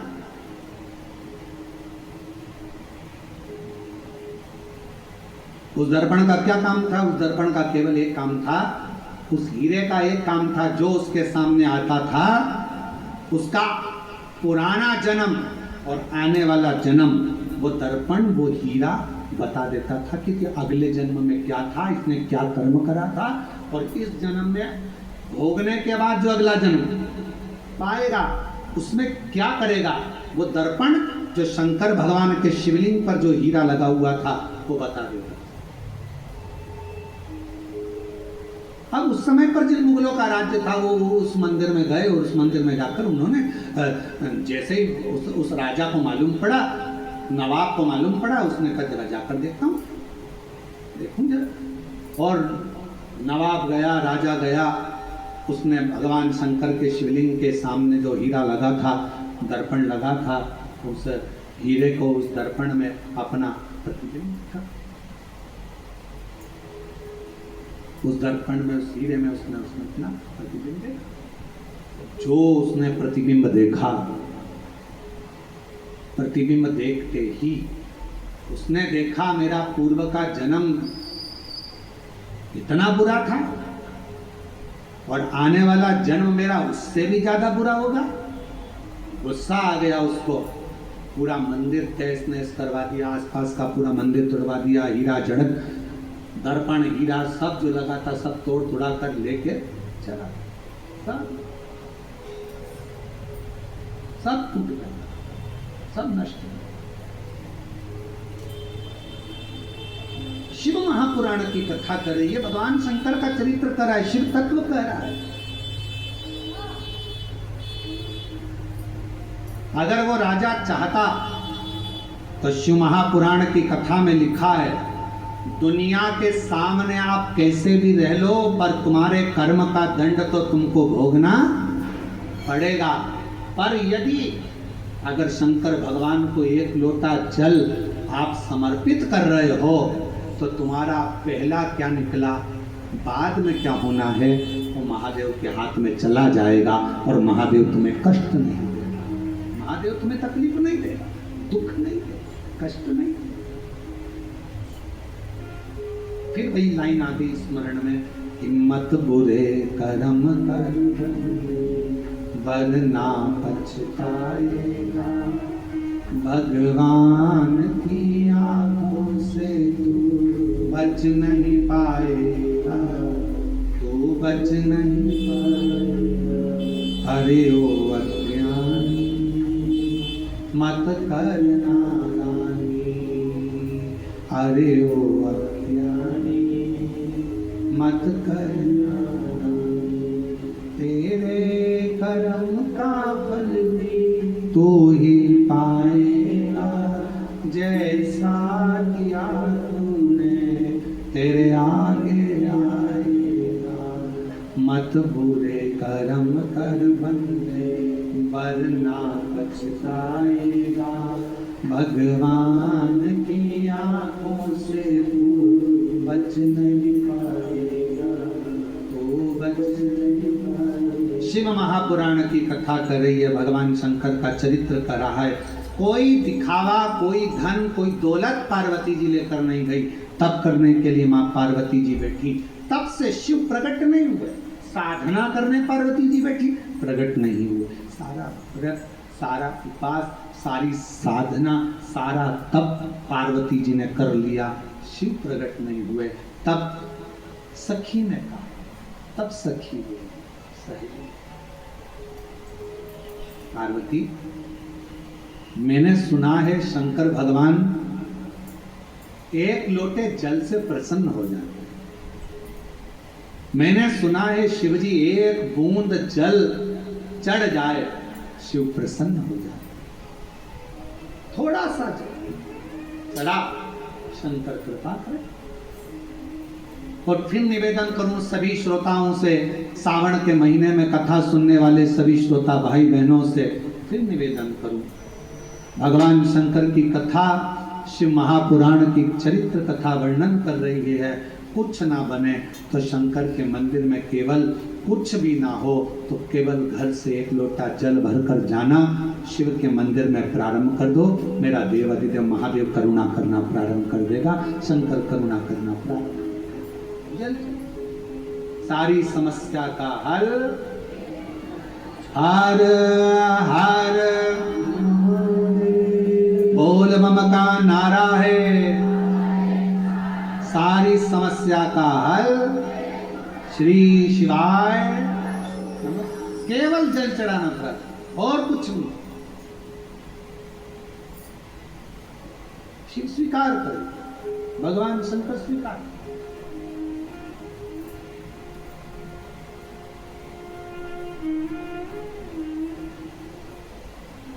शिव कथा करो,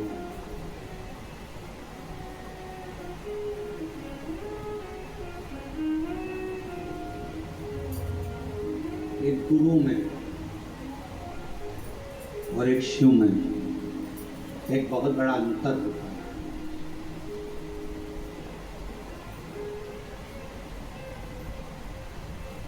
कभी कभी जैसे माता पार्वती जी को उनकी सहेली गुरु बन गई,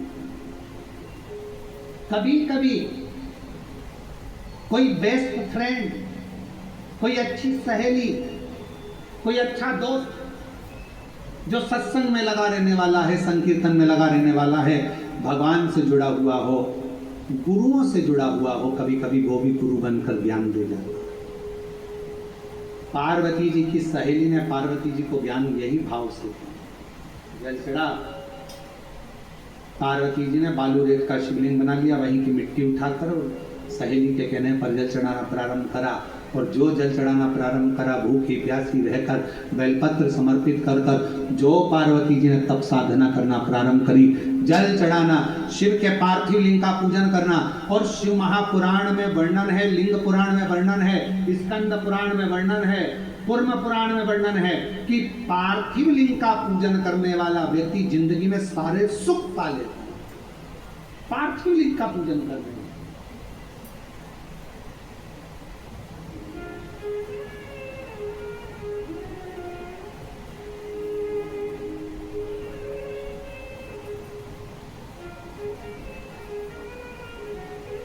एक माता जी ने एक प्रश्न किया, गुरु जी हमारे यहाँ से नदी बहुत दूर है और हमारे घर में कोई पेड़ पौधा भी नहीं है, तो हम वो भगवान का चढ़ा हुआ जल, भगवान पे चढ़ा हुआ पंचामृत कहाँ समर्पित करने जाए?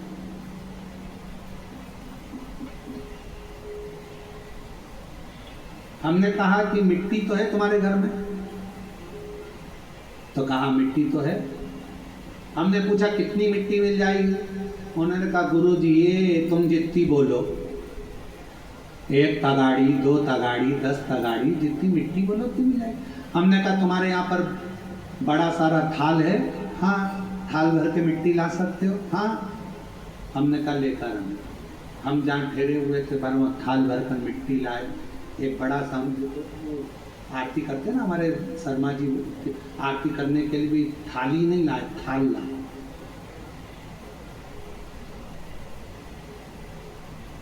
और इतना बड़ा थाल देखा आप लोगों ने? देखा कि नहीं देखा? कहाँ है वो थाल? कहाँ? अच्छा रखा, देखा तो है ना तुम लोगों ने आरती के समय, या फिर शाम को आएगा आरती में, तुम देख लेना है। हमारे यहाँ ये महाकाल सेवा समिति व भक्त मंडल है ना, ये छोटा मोटा मंडल नहीं, ये हर चीज बड़ी करता है। तो यहाँ ये आरती की थाली भी छोटी नहीं लाया, ये आरती की थाली भी बड़ी लाया, और ऐसी मोटी थाली इतनी बड़ी। अब वो आरती करने वालों से हम उनका हाथ देखते हैं तो कई बार हमें सोचने में आता है पकड़ भी पा रहे हैं कि ना पकड़ पा रहे हैं, ठीक है।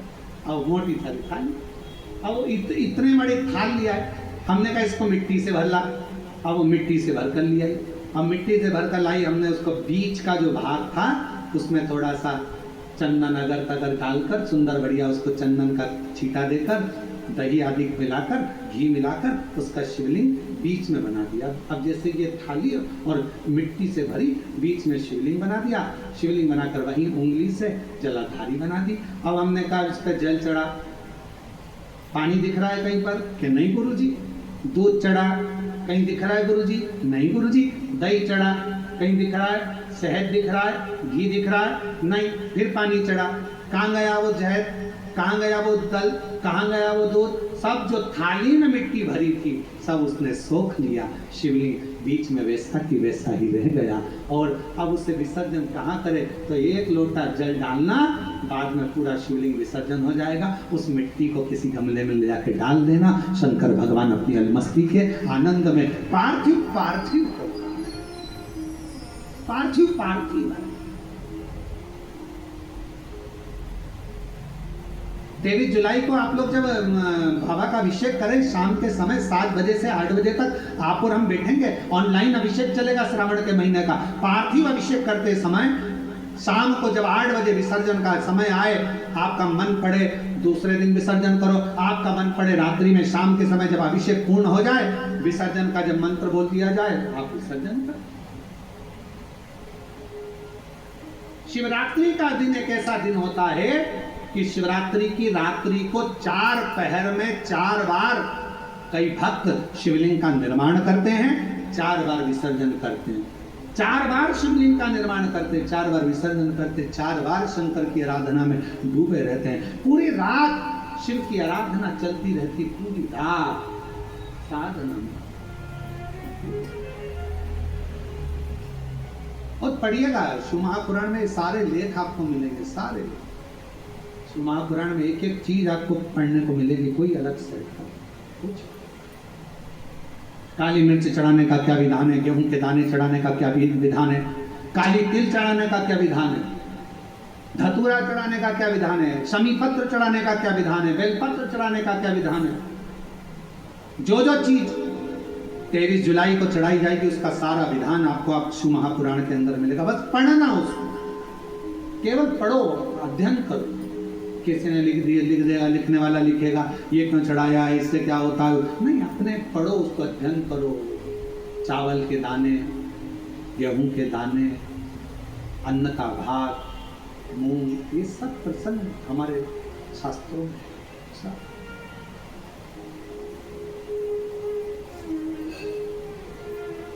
कहाँ से लाऊं गंगा, कहाँ से लाऊं, कहाँ से लाऊं सरयू अपार पड़ी रे, भोले तेरी सेवा हमसे ना बनी रे, भोले तेरी सेवा हमसे ना बनी रे। पूजा की थाली हम लिए खड़े रे, पूजा की थाली हम लिए खड़े रे, ओ भोले तेरी सेवा हमसे ना बनी रे, भोले तेरी सेवा हमसे ना बनी रे। ओ पूजा की थाली हम लिए खड़े रे, पूजा की हम लिए खड़े रे, ओ भोले तेरी सेवा हमसे ना बनी रे, भोले तेरी सेवा हमसे ना बनी रे। कहाँ से लाऊं गंगा, कहाँ से लाऊं यमुना, कहाँ से लाऊं गंगा, कहाँ से लाऊं यमुना, कहाँ से लाऊं गंगा, कहाँ से लाऊं यमुना, कहाँ से लाऊं गंगा, कहाँ से लाऊं, कहाँ से लाऊं सरयू अपार पड़ी रे, कहाँ से लाऊं सरयू अपार पड़ी रे, ओ भोले तेरी सेवा हमसे ना बनी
कहाँ से लाऊं लड्डू, कहाँ से लाऊं पेड़ा, कहाँ से लाऊं लड्डू, कहाँ से लाऊं पेड़ा, कहाँ से लाऊं लड्डू, कहाँ से लाऊं पेड़ा, कहाँ से लाऊं लड्डू, कहाँ से लाऊं पेड़ा, कहाँ से लाऊं बर्फी वो शक्कर चढ़ी रे, कहाँ से लाऊं बर्फी वो शक्कर चढ़ी रे, ओ बोले तेरी सेवा हमसे ना बनी रे, बोले तेरी सेवा हमसे ना बनी रे, पूजा की थाली हम लिए खड़े रे, पूजा की थाली हम लिए खड़े रे, ओ बोले तेरी सेवा हमसे ना बनी रे, बोले तेरी सेवा हमसे ना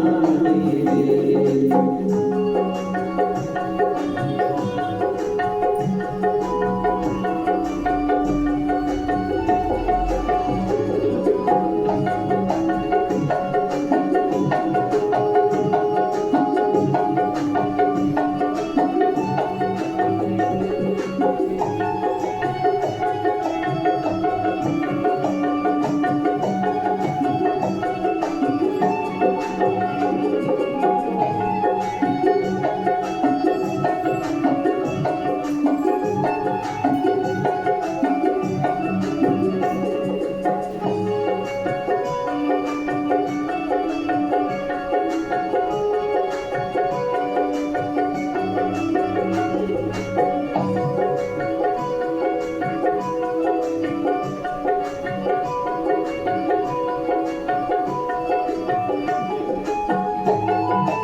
चंदा कहाँ से लाऊं सूरज, कहाँ से लाऊं चंदा, कहाँ से लाऊं सूरज, कहाँ से लाऊं चंदा, कहाँ से लाऊं सूरज, कहाँ से लाऊं चंदा, कहाँ से लाऊं सूरज, कहाँ से लाऊं तारे आकाश जड़े रे, कहाँ से लाऊं तारे आकाश जड़े रे, बोले तेरी सेवा हमसे ना बनी रे, ओ बोले तेरी सेवा हमसे ना बनी रे, पूजा की थाली हम लिए खड़े रे, पूजा की थाली हम लिए खड़े रे, बोले तेरी सेवा हमसे ना बनी रे,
हमसे ना बनी भोले तेरी सेवा हमसे ना बनी भोले तेरी सेवा हमसे ना बनी भोले तेरी सेवा हमसे ना बनी।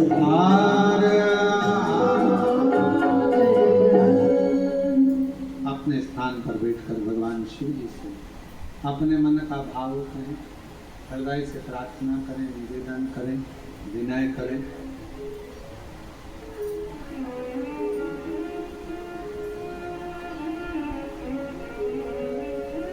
भाव से भगवान शिव को विनय करें, निवेदन करें। जहाँ जगह मिले वहाँ बैठकर बाबा को सावन का महीना और शिव महापुराण की कथा दिल से बाबा को प्रार्थना करिए।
भगवान शिव भड़दानी प्रकाशदर्शी कैलाशी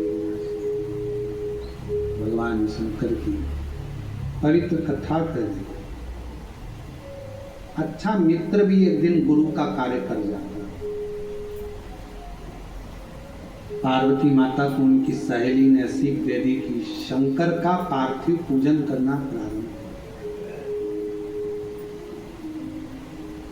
और माता पार्वती जी ने पार्थिव पूजन प्रारंभ किया। कहते हैं माता पार्वती जी केवल बाल्यावस्था में ही पार्थिव पूजन नहीं करेंगी। जब माता पार्वती जी का विवाह हो गया, घर में रिद्धि सिद्धि बहुएं आ गई, तब भी माँ पार्वती जी पार्थिव लिंग का पूजन करती है।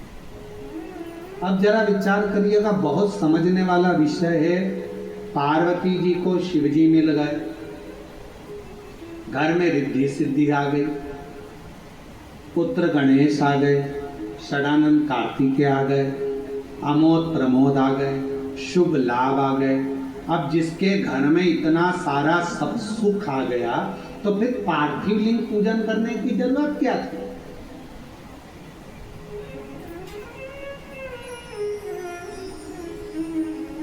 फिर पार्थिव पूजन क्यों? इसलिए अब तो पार्वती जी को शिव जी मिल गए थे, अब तो पार्वती जी को सब कुछ प्राप्त हो गया था, बेटे भी आ गए, बहू भी आ गई, पोता पोती भी हो गए, सब हो गए, नाती पंती सब। तो फिर अब पार्थिव पूजन। तो शिव महापुराण की कथा कहती है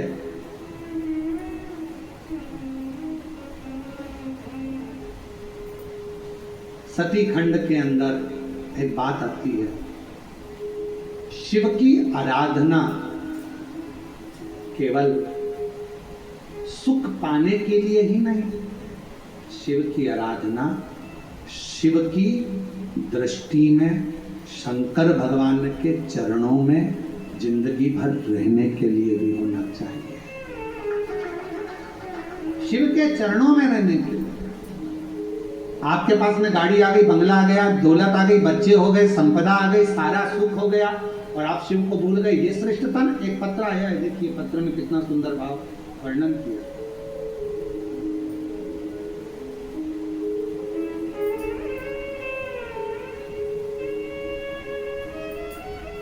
सुमित्रा चौहान, दीपक, गांव का नाम है दीपका, दीपका, जिला कोरबा छत्तीसगढ़ से हैं। मैं अपने महादेव की करुणा का वर्णन करना चाहती हूँ। मेरे बेटे का नाम शिवांश है, 2.5 वर्ष का, जिसको अचानक बाथरूम करते समय, पेशाब करते समय खून आना शुरू हो गया। मैंने डॉक्टर को दिखाया तो सोनोग्राफी में बोला गया कि इसके बच्चे के पेशाब थैली के अंदर एक 1514 सेंटीमीटर की गठान हो गई, जिसका रिपोर्ट लगाया गया है गांठ का साथ में। डॉक्टर ने बच्चे को रायपुर ले जाने के लिए कह दिया। बच्चे को रायपुर लेकर गए, डॉक्टर ने सीटी स्कैन करा और ऑपरेशन के लिए बोल दिया कि ऑपरेशन शीघ्र करना पड़ेगा। ऑपरेशन करने पर मालूम भी पड़ेगा कि गठान कैसी है। हम लोग घबरा गए। हमने डॉक्टर साहब से कहा कि आप तो थोड़ी दवाई दे दीजिए और हम ऑपरेशन कराने के लिए तारीख निकलवा ली है। और तारीख लेकर, थोड़े से समय की तारीख लेकर हम आ गए। हमारे एक रिश्तेदार ने कहा कि वो सीहोर वाला महाराज कथा कहता है, बच्चे को टीवी पर सुनाओ और बन सके तो इसको एक बार सीहोर की धरा पर लेकर जाओ, वहां से रुद्राक्ष लेकर आओ, उसका पानी इसको दो, शंकर के मंदिर जाना प्रारंभ करो। हम बच्चे के लिए शिवालय जाना चालू कर दिए, शंकर को नमन करते और शिव जी पे चढ़ा हुआ जल लेकर आते, बाबा को प्रणाम करते, बेलपत्र लाते, बाबा पर पूरा भरोसा कर लिया। फिर एक बहन मिल गई मंदिर में, उसने कहा दीदी आप एक काम करो, पशुपतिनाथ का व्रत करो। हमने पशुपतिनाथ का व्रत करना प्रारंभ कर दिया। बाबा की ऐसी कृपा हो गई, बेटे का भी मन शिव जी के अंदर लगने लगा, वो भी साथ जाता। बाबा की कृपा से दूसरी बार हम फिर वापिस रायपुर गए और रायपुर में हमने वापिस सोनोग्राफी कराई। उन्हीं डॉक्टर साहब को दिखाया। डॉक्टर साहब बोले ये समझ में नहीं आ रहा, 1 हफ्ते के अंदर गठान गल कैसे गई और बाबा की कृपा से पूर्ण तरह से बच्चा स्वस्थ कैसे हो गया। कहीं बैठा हो, अगर बच्चा आया हो या उसके घर के लोग आए हो तो आ सकती है। सुमित्रा चौहान, दीपका, ग्राम दीपका, जिला कोरबा, छत्तीसगढ़ से। एक पत्र और बड़ा सुंदर है। मैं सपना शाहजी, पति श्री टिकेश्वर शाहजी, ग्राम कटगी, तहसील कसडोल, जिला बालोदा बाजार, छत्तीसगढ़ की निवासी हूँ। मैं बाबा का क्या वर्णन करूं गुरुदेव। हमारे जीवन में एक घोर संकट आ गया था। मेरे पति सरकारी स्कूल में शिक्षक हैं। पैसे के लालच में एक शराबी व्यक्ति ने अपनी बेटी 11 वर्ष की पति पर छेड़छाड़ का इल्जाम लगा दिया और मेरे पति जो टीचर हैं उनको फंसा दिया। इल्जाम लगते से ही सारा केस मेरे पति पर बन गया और गुरुदेव पूरा घर अस्त व्यस्त हो गया। ऐसा कौन व्यक्ति नहीं था जिसके हमने हाथ पैर ना जोड़े, जिससे हमने कहा ना। पति भी रोता रोता कहता है कि मैंने कोई स्पर्श नहीं, कभी बातचीत नहीं, उस बच्ची से वो बेटी के तुल्य है, फिर ये कैसा हो। पर शराबी व्यक्ति ने धन के लालच में उसने सब ऐसा काम कर दिया। गुरुदेव सब अपशब्द करते हैं, ताना देते, आड़ा टेढ़ा करते। एक दिन बैठी बैठी रो रही थी दरवाजे के बाहर। एक बहन जी निकल कर जा रही थी शंकर के मंदिर। शाम को थाली उसके हाथ में थी। मेरे से कहती है, जीजी आप यहाँ बैठी रोती रहती हो, पशुपति व्रत क्यों नहीं करती हो। मैंने पशुपति व्रत किया। कुनकरी मयाली गांव में पंडाल में कथा सुनने का उस स्त्री ने मुझे बोला था, तो मैं पंडाल में कथा सुनने गई। बाबा से विनती करी। सब कह रहे हैं कि लंबा केस चलेगा, नौकरी नहीं मिलेगी और 3-4 साल केस में निकल जाएगा। पर बाबा तू कहता है ना कि कथा के पंडाल में जो मांगा जाए वो मिलता जरूर है। मैं भी कुनकुरी की कथा में हूँ, मयाली आई हूँ। बाबा कृपा करना, मेरे पति की वापिस नौकरी लगा देना, सारा केस निपटा देना। बाबा तुम सत्य को मानते हो ना शिव। सियोर वाला महाराज कहता है सत्यम शिवम सुंदरम होता है, तो मैं सत्य पर जीने वाली हूँ। बाबा तेरा साथ नहीं छोड़ूंगी जिंदगी भर, तो कृपा करना अगली कथा जहाँ होगी मैं वहाँ पहुँचूंगी। गुरुदेव जिस केस में 3 साल लग जाते हैं, मेरे कुबेर भंडारी ने सिर्फ 3 महीने में ही पति को दोष मुक्त करा दिया और उनकी नौकरी वापिस मिल गई और बाबा की कृपा हो गई। मैं बाबा को प्रणाम करने के लिए आया। शिव शिव है, शंकर शंकर है। आप अच्छा कर्म करो, शिव आपका साथ दे।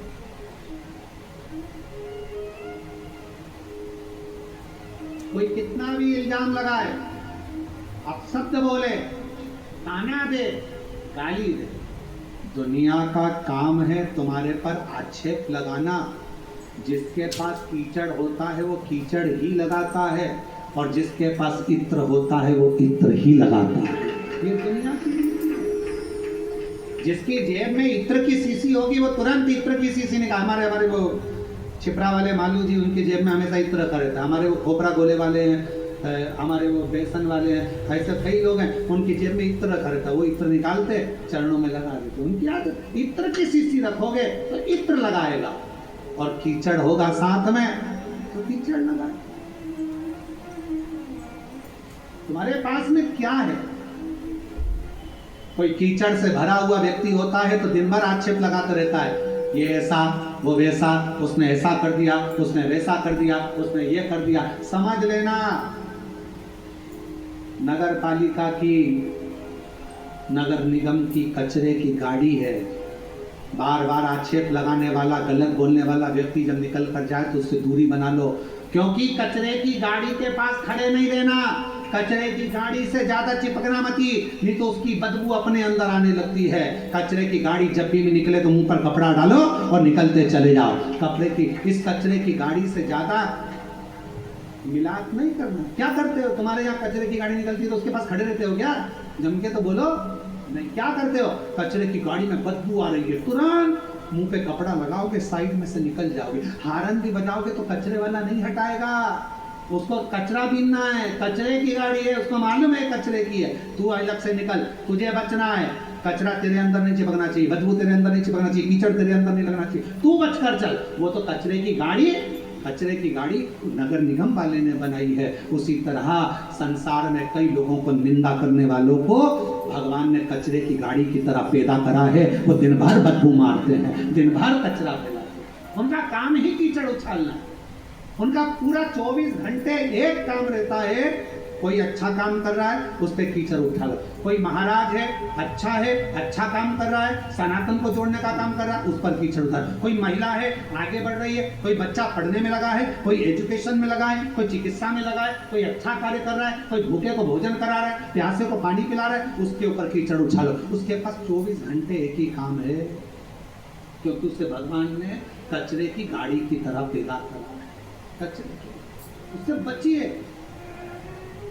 कचरे की गाड़ी आपके पास में आएगी, आपको दूर हटना है, आपको अपनी गाड़ी पीछे खसकाना है। मालूम है बदबू मारेगी, थोड़ा साइड से निकलिए, साइड से।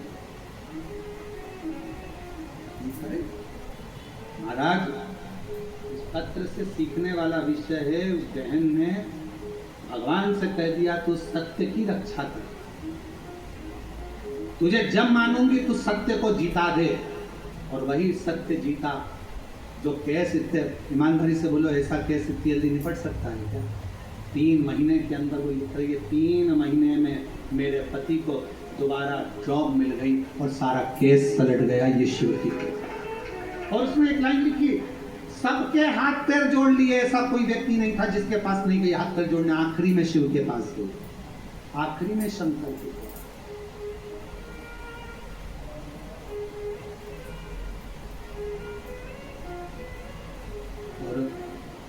पालनहारे निर्गुण तुमरे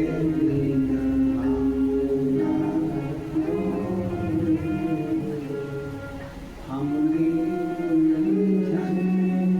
सुलझाओ भगवन तुमरे बिना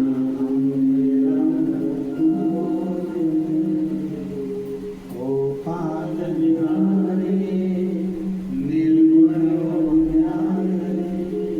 तुमरे बिना आप उसके अधीन हो। अच्छा मित्र भी गुरु होता है, अच्छा रिश्तेदार भी गुरु होता है। अगर जो सत्संग से जुड़ा हुआ है, जिसके विचार अच्छे हैं, मन शुद्ध है, हृदय शुद्ध है, वो एक गुरु का काम करता है। आपकी कोई बेस्ट फ्रेंड होगी, अच्छी होगी, व्रत साधना पूजन में लगने वाली होगी तो अच्छा ज्ञान देगी, ऐसा नहीं कि आपको घर तोड़ देगी। पार्वती जी की सहेली ने अच्छा ज्ञान दिया। गुरु और भगवान में बहुत बड़ा अंतर होता है, गुरु और भगवान में बहुत बड़ा अंतर होता है। गुरु तुम्हें मंदिर जाना सिखाता है, गुरु तुम्हारे हाथ में माला पकड़ाता है, गुरु तुम्हें पूजन करने का विधान बताता है, गुरु तुम्हें कथा सुनने में मन लगाने का कहता है, गुरु तुम्हें मंदिर तक भेज देता है। और भगवान क्या करता है? गुरु माला पकड़ाएगा, भगवान माल पकड़ाएगा। समझते हैं ना? जरा बहुत समझदारी का ध्यान देना, शिव पुराण है। गुरु क्या पकड़ाएगा? माला। भगवान क्या पकड़ाएगा? माल। गुरु क्या पकड़ाएगा? मंदिर का द्वारा, मंदिर जाओ, एक लोटा जल चढ़ाओ। और भगवान क्या पकड़ाएगा? गाड़ी का स्टेयरिंग, गाड़ी, बंगला, जाएगा। गुरु कहाँ पहुंचाएगा? मंदिर के दरवाजे। और भगवान कहाँ पहुंचाएगा? धन दौलत संपदा में। गुरु क्या कहेगा? भक्ति करना। और भगवान क्या कहेगा?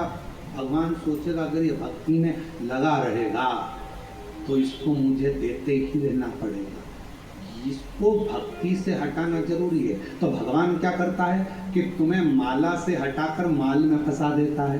भगवान क्या करता है? मंदिर जाते जाते जब तुम्हारा काम हो जाता है तो मंदिर जाना बंद करवा देता है, तुम्हें व्यस्त करा देता है।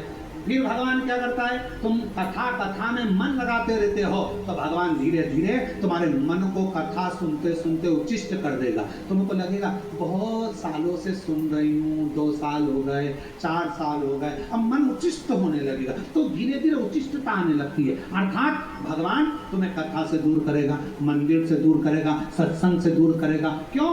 क्योंकि भगवान को मालूम है अगर ये मेरा भजन करती रहेगी, भक्ति करती रहेगी, कथा सुनती रहेगी तो मुझे देते रहना पड़ेगा। इसको पहले भक्ति में से हटाऊंगा तो ये देना मुझे बंद करना पड़ेगा। मैं देना कब बंद करूंगा? जब ये भक्ति से मन को हटाए। ये भक्ति से मन को हटाए, मैं देना मन करूं। और भक्ति से अगर इसका मन हट गया, भजन से मन हट गया, संकीर्तन से मन हट गया तो फिर ये मेरे पास से नहीं। और भोले मैं तेरी, इस लाइन को स्मरण करना। पतंग आकाश में है, कब तक है? जब तक डोर आपके हाथ में है। डोर टूटी, पतंग उड़ी, कहीं पेड़ पे फंसी, कहीं छत पर पड़ी, कहीं झाड़े में पड़ी, कहीं नली में, कहीं रोड पे, कहीं गटर में पड़ी, भगवान के हाथ में जब तक हमारी डोर है तब तक हम भगवान के चरणों से बंधे हुए हैं। तो भगवान हम पर ढील भी देगा, ऊपर भी करेगा, नीचे भी लाएगा, संभाल लेगा, उलझने नहीं देगा, कटने नहीं देगा। और छूटे, कट भी गए, टूट भी गए, बेकार हो गए, ना जाने बोले मैं तेरी हवा बिच बाबा डोर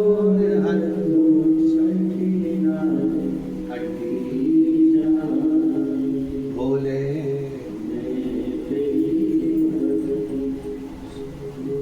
जो इसी भजन की लाइन हमारे स्मरण में रहती है, जो कट गई तो फिर लुटती जावा। अगर कट गई तो लुट गई, तेरे हाथ से छूटी कि गई। गुरु कह रहे हैं कि माला पढ़, गुरु कह रहे हैं मंदिर जा, गुरु कह रहे हैं एक लोटा जल पकड़, गुरु कह रहे हैं भगवान की कथा सुन, और भगवान कह रहा है आ गई बहुत सारा दे भी दिया, अब मैंने तेरे को बेटा दे दिया, बेटी दे दी, पति दे दिया, काम धंधा चालू कर दिया, अब तू मुझे छोड़, क्योंकि नहीं छोड़ेगी तो मैं देता ही रहूंगा, क्योंकि वो तो बोला है, उसका काम दे।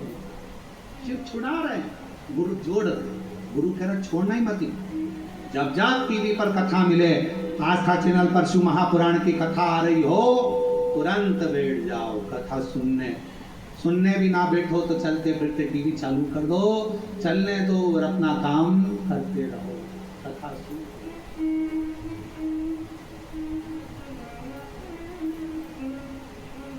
कोई अच्छा गुरु मिले जीवन में, वो जो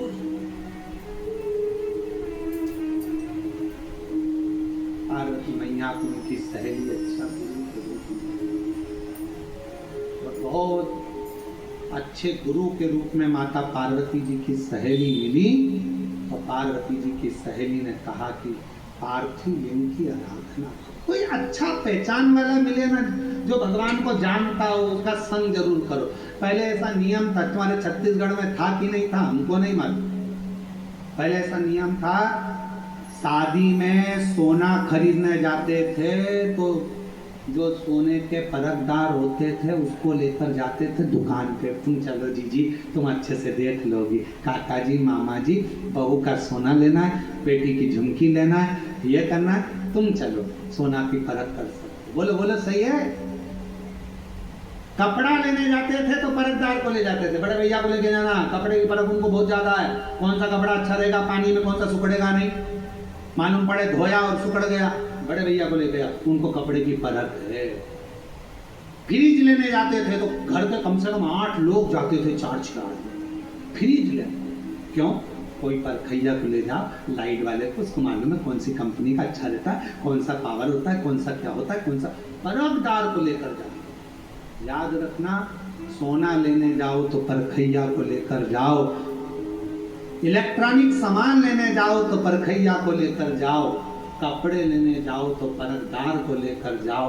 उसी तरह शंकर की कथा भी सुनने के लिए जाओ तो साथ में उसको लेकर जाना जो थोड़ा परखैया हो, भगवान की भक्ति में रमा रहता हो, शिव की भक्ति में लगा है, उस परखैये को लेकर जाओ। अब तुम साथ में ले गई ऐसी जीजी को जिसका मन ही कथा में चलना चलना, कितनी देर से महाराज बोले ही जा रहा, बोले ही जा रहा। एक जगह कथा करने का एक महिला आ गई, महिला बोली गुरुजी, कथा में आगे आगे बैठ के खूब रो रही, वो खूब, हमसे सहन नहीं हुआ। तो हमने पूछा बाद में उससे, तू इतना क्यों रो रही है कथा में, हम तो कथा रोने की बोलते ही नहीं, तू क्यों रो रही है? कहा गुरुजी मेरे पास में एक पाड़ा था, भैंस का बच्चा हुआ था पाड़ा, वो भी ऐसे ही 3 घंटे तक करता रहा, आखिरी में वो पाड़ा मरी थी, मैं इसलिए रो रही हूँ, तू भी 3 घंटे से चिल्ला रहा। तो जिसके समझ में नहीं आए, महाराज और पाड़ा एक जैसा लगता, जिसके नहीं समझ में उसके पाड़ा और महाराज एक जैसा। परखैया लेकर जाओ, साथ में किसी को ऐसे को मत लेना, चल कथा में चलो, उसको ले गई बिठा दिया कथा के अंदर और कथा में बिठाया, उसका मन उसका चले अब चले अपन आरती के पहले निकल चले, आरती के पहले निकल चले। अब उसे कौन समझाए कि महाराज कहते हैं आरती के बाद उठना, जमीन को नमन करना, रज को लेना, शरीर से लगाना, प्रणाम करना, विनती कर कर फिर जाना कि बाबा मेरी 3 महीने में झोली भर देना, मैं जिस कामना से आई हूँ वो कामना पूरी कर देना। कौन समझाए उसको? वो तो कह रही चल चल चल चल एक जैसी, क्योंकि परखैया नहीं है, इसलिए शिव पुराण की कथा कहती है कथा में भी जाना तो परदार को लेकर जाना, जिसका मन शंकर में पहले से लगा हुआ हो उसको लेकर जाओ तो तुम में और भक्ति आएगी। कितनी जोरदार कथा हुई, कितना अच्छा रहा, भगवान की कृपा थी। इतना बड़ा अपना कोरबा समंदर में घुस पाए, अपन घुस गए, भगवान की बड़ी कृपा हो गई, अच्छे से बैठ गए, ये शिव की कृपा हो गई। बढ़िया, भगवान ने बड़ी करुणा। बस कीचड़ बहुत था, नीचे पाँव नहीं रखे, मैंने तो कुर्सी पे ही ऐसी रख के बैठ गई, ऐसे पाँव रख के बैठ गई, बहुत कीचड़ था। मैंने बहुत ध्यान से, भैया इधर बाजू वाला ऐसा बैठा था, बार बार मेरी कुर्सी हिला, गिर जाती कीचड़ में, तो एक बार मैंने घूर के देख लिया, सही बैठ गया। फिर मैंने कहा अच्छे से सुन, परखदार शिव